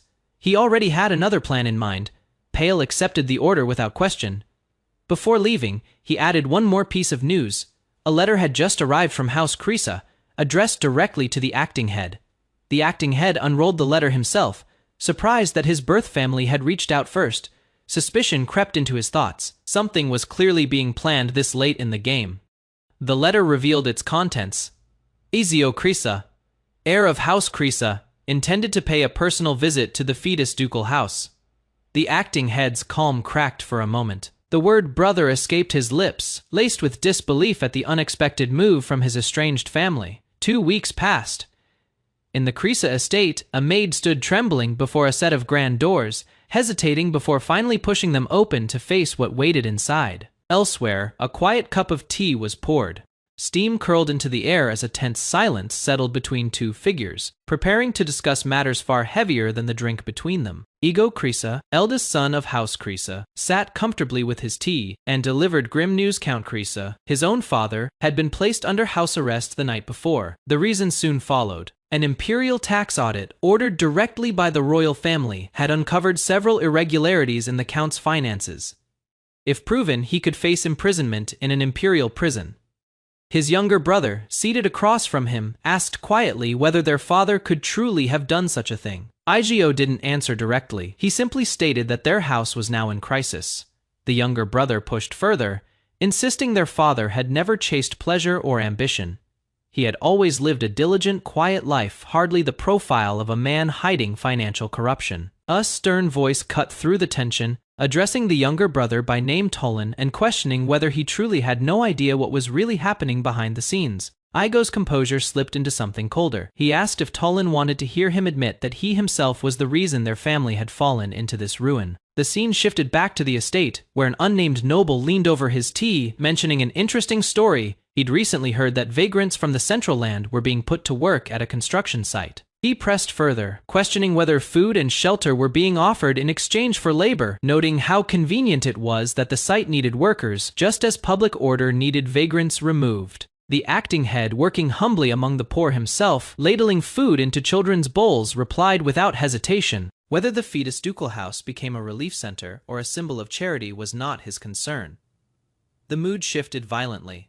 A furious voice declared what truly worried him: the first prince had wanted every vagrant in the Central Land wiped out entirely. Behind him, the acting head's eyes went cold with quiet realization. The acting head warned Igo bluntly, telling him to leave if he had only come to waste time with pointless talk. Igio replied without hesitation, stating that he was now a member of the fetus family.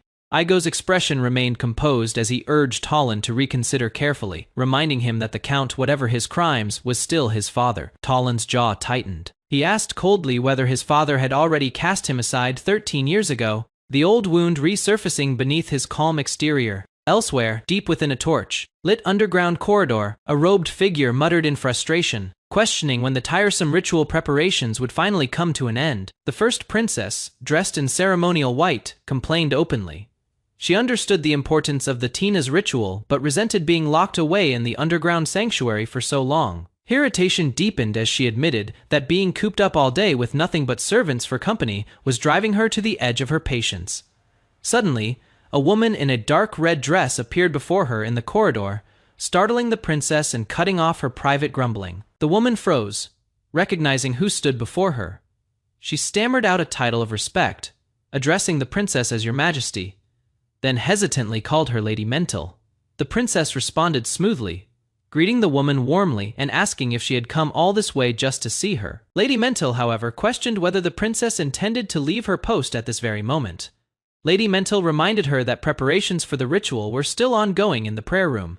The princess brushed off the concern with a teasing remark, surprised that Mental was suddenly so worried about her. Mental's expression grew serious. She explained that she couldn't help but worry, since the princess was the daughter she herself had carried and raised.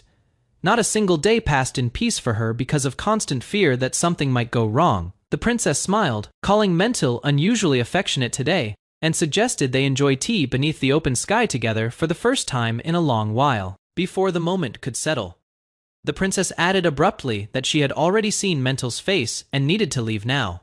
Claiming she had an important appointment with the emperor, she advised Mental to return to her post immediately. As she walked deeper into the torch-lit corridor, the princess reasoned to herself that with the Tina's ritual so close, the emperor should have been remaining inside the castle.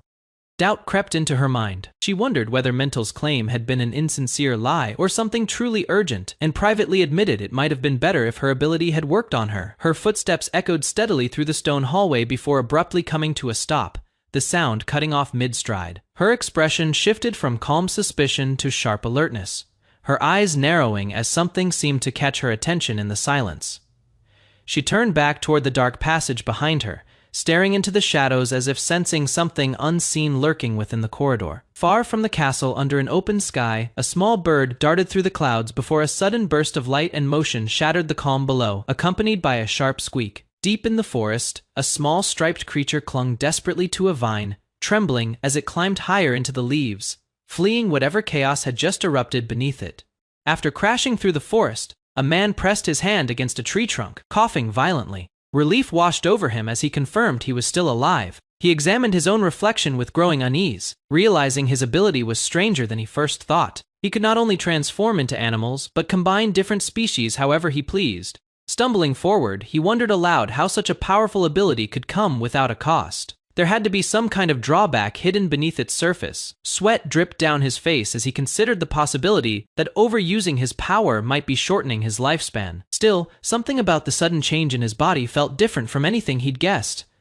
Complaining that the heat felt unbearable that day, he lost his balance entirely and crashed face first into the ground, limbs sprawled out beside him. A small striped creature scurried close, tilting its head curiously at the motionless man before letting out a soft, questioning squeak. The creature prodded at him repeatedly with its tiny paws, receiving only silence in return, before hopping backward and bracing itself against a nearby stump. With a sharp cry, the creature launched into a spinning leap, gathering momentum in a small display of triumph despite the unconscious man lying beside it. Crossing its arms with a satisfied huff, the creature turned to ask if he had truly lost consciousness, clearly unconvinced by his stillness. Behind them, another figure loomed silently, remarking on what a weak fellow the man appeared to be as blood trickled down nearby claws. Startled, the small creature spun around, only to come face to face with a massive wolf, its jaws stretched wide in a furious, deafening roar. The wolf snapped at the smaller creature, ordering it to stay quiet and pointing out that the man was clearly sleeping.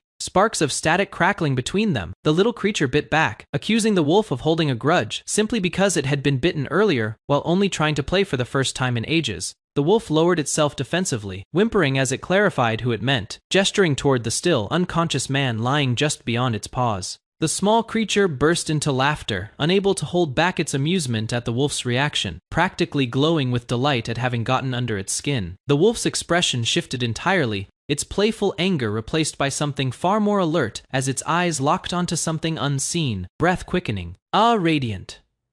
Ghostly figure rose from where the man lay, and a voice explained that they had seen it with their own eyes now. This child was the very human they had been waiting for. The wolf threw its head back and howled into the sky, the sound echoing outward as birds perched on a nearby branch stirred, sensing the shift in the forest's air. A stag and its young stood alert among the trees as the message spread, instructed to pass word to every animal in the forest the moment the time came. The glowing figure spoke once more, declaring that the being they had all waited for had finally appeared, its voice carrying across the forest like a quiet promise fulfilled. Still weak, the man remained asleep on the grass, his body resting beneath the golden light, yet the peace surrounding him would not last much longer.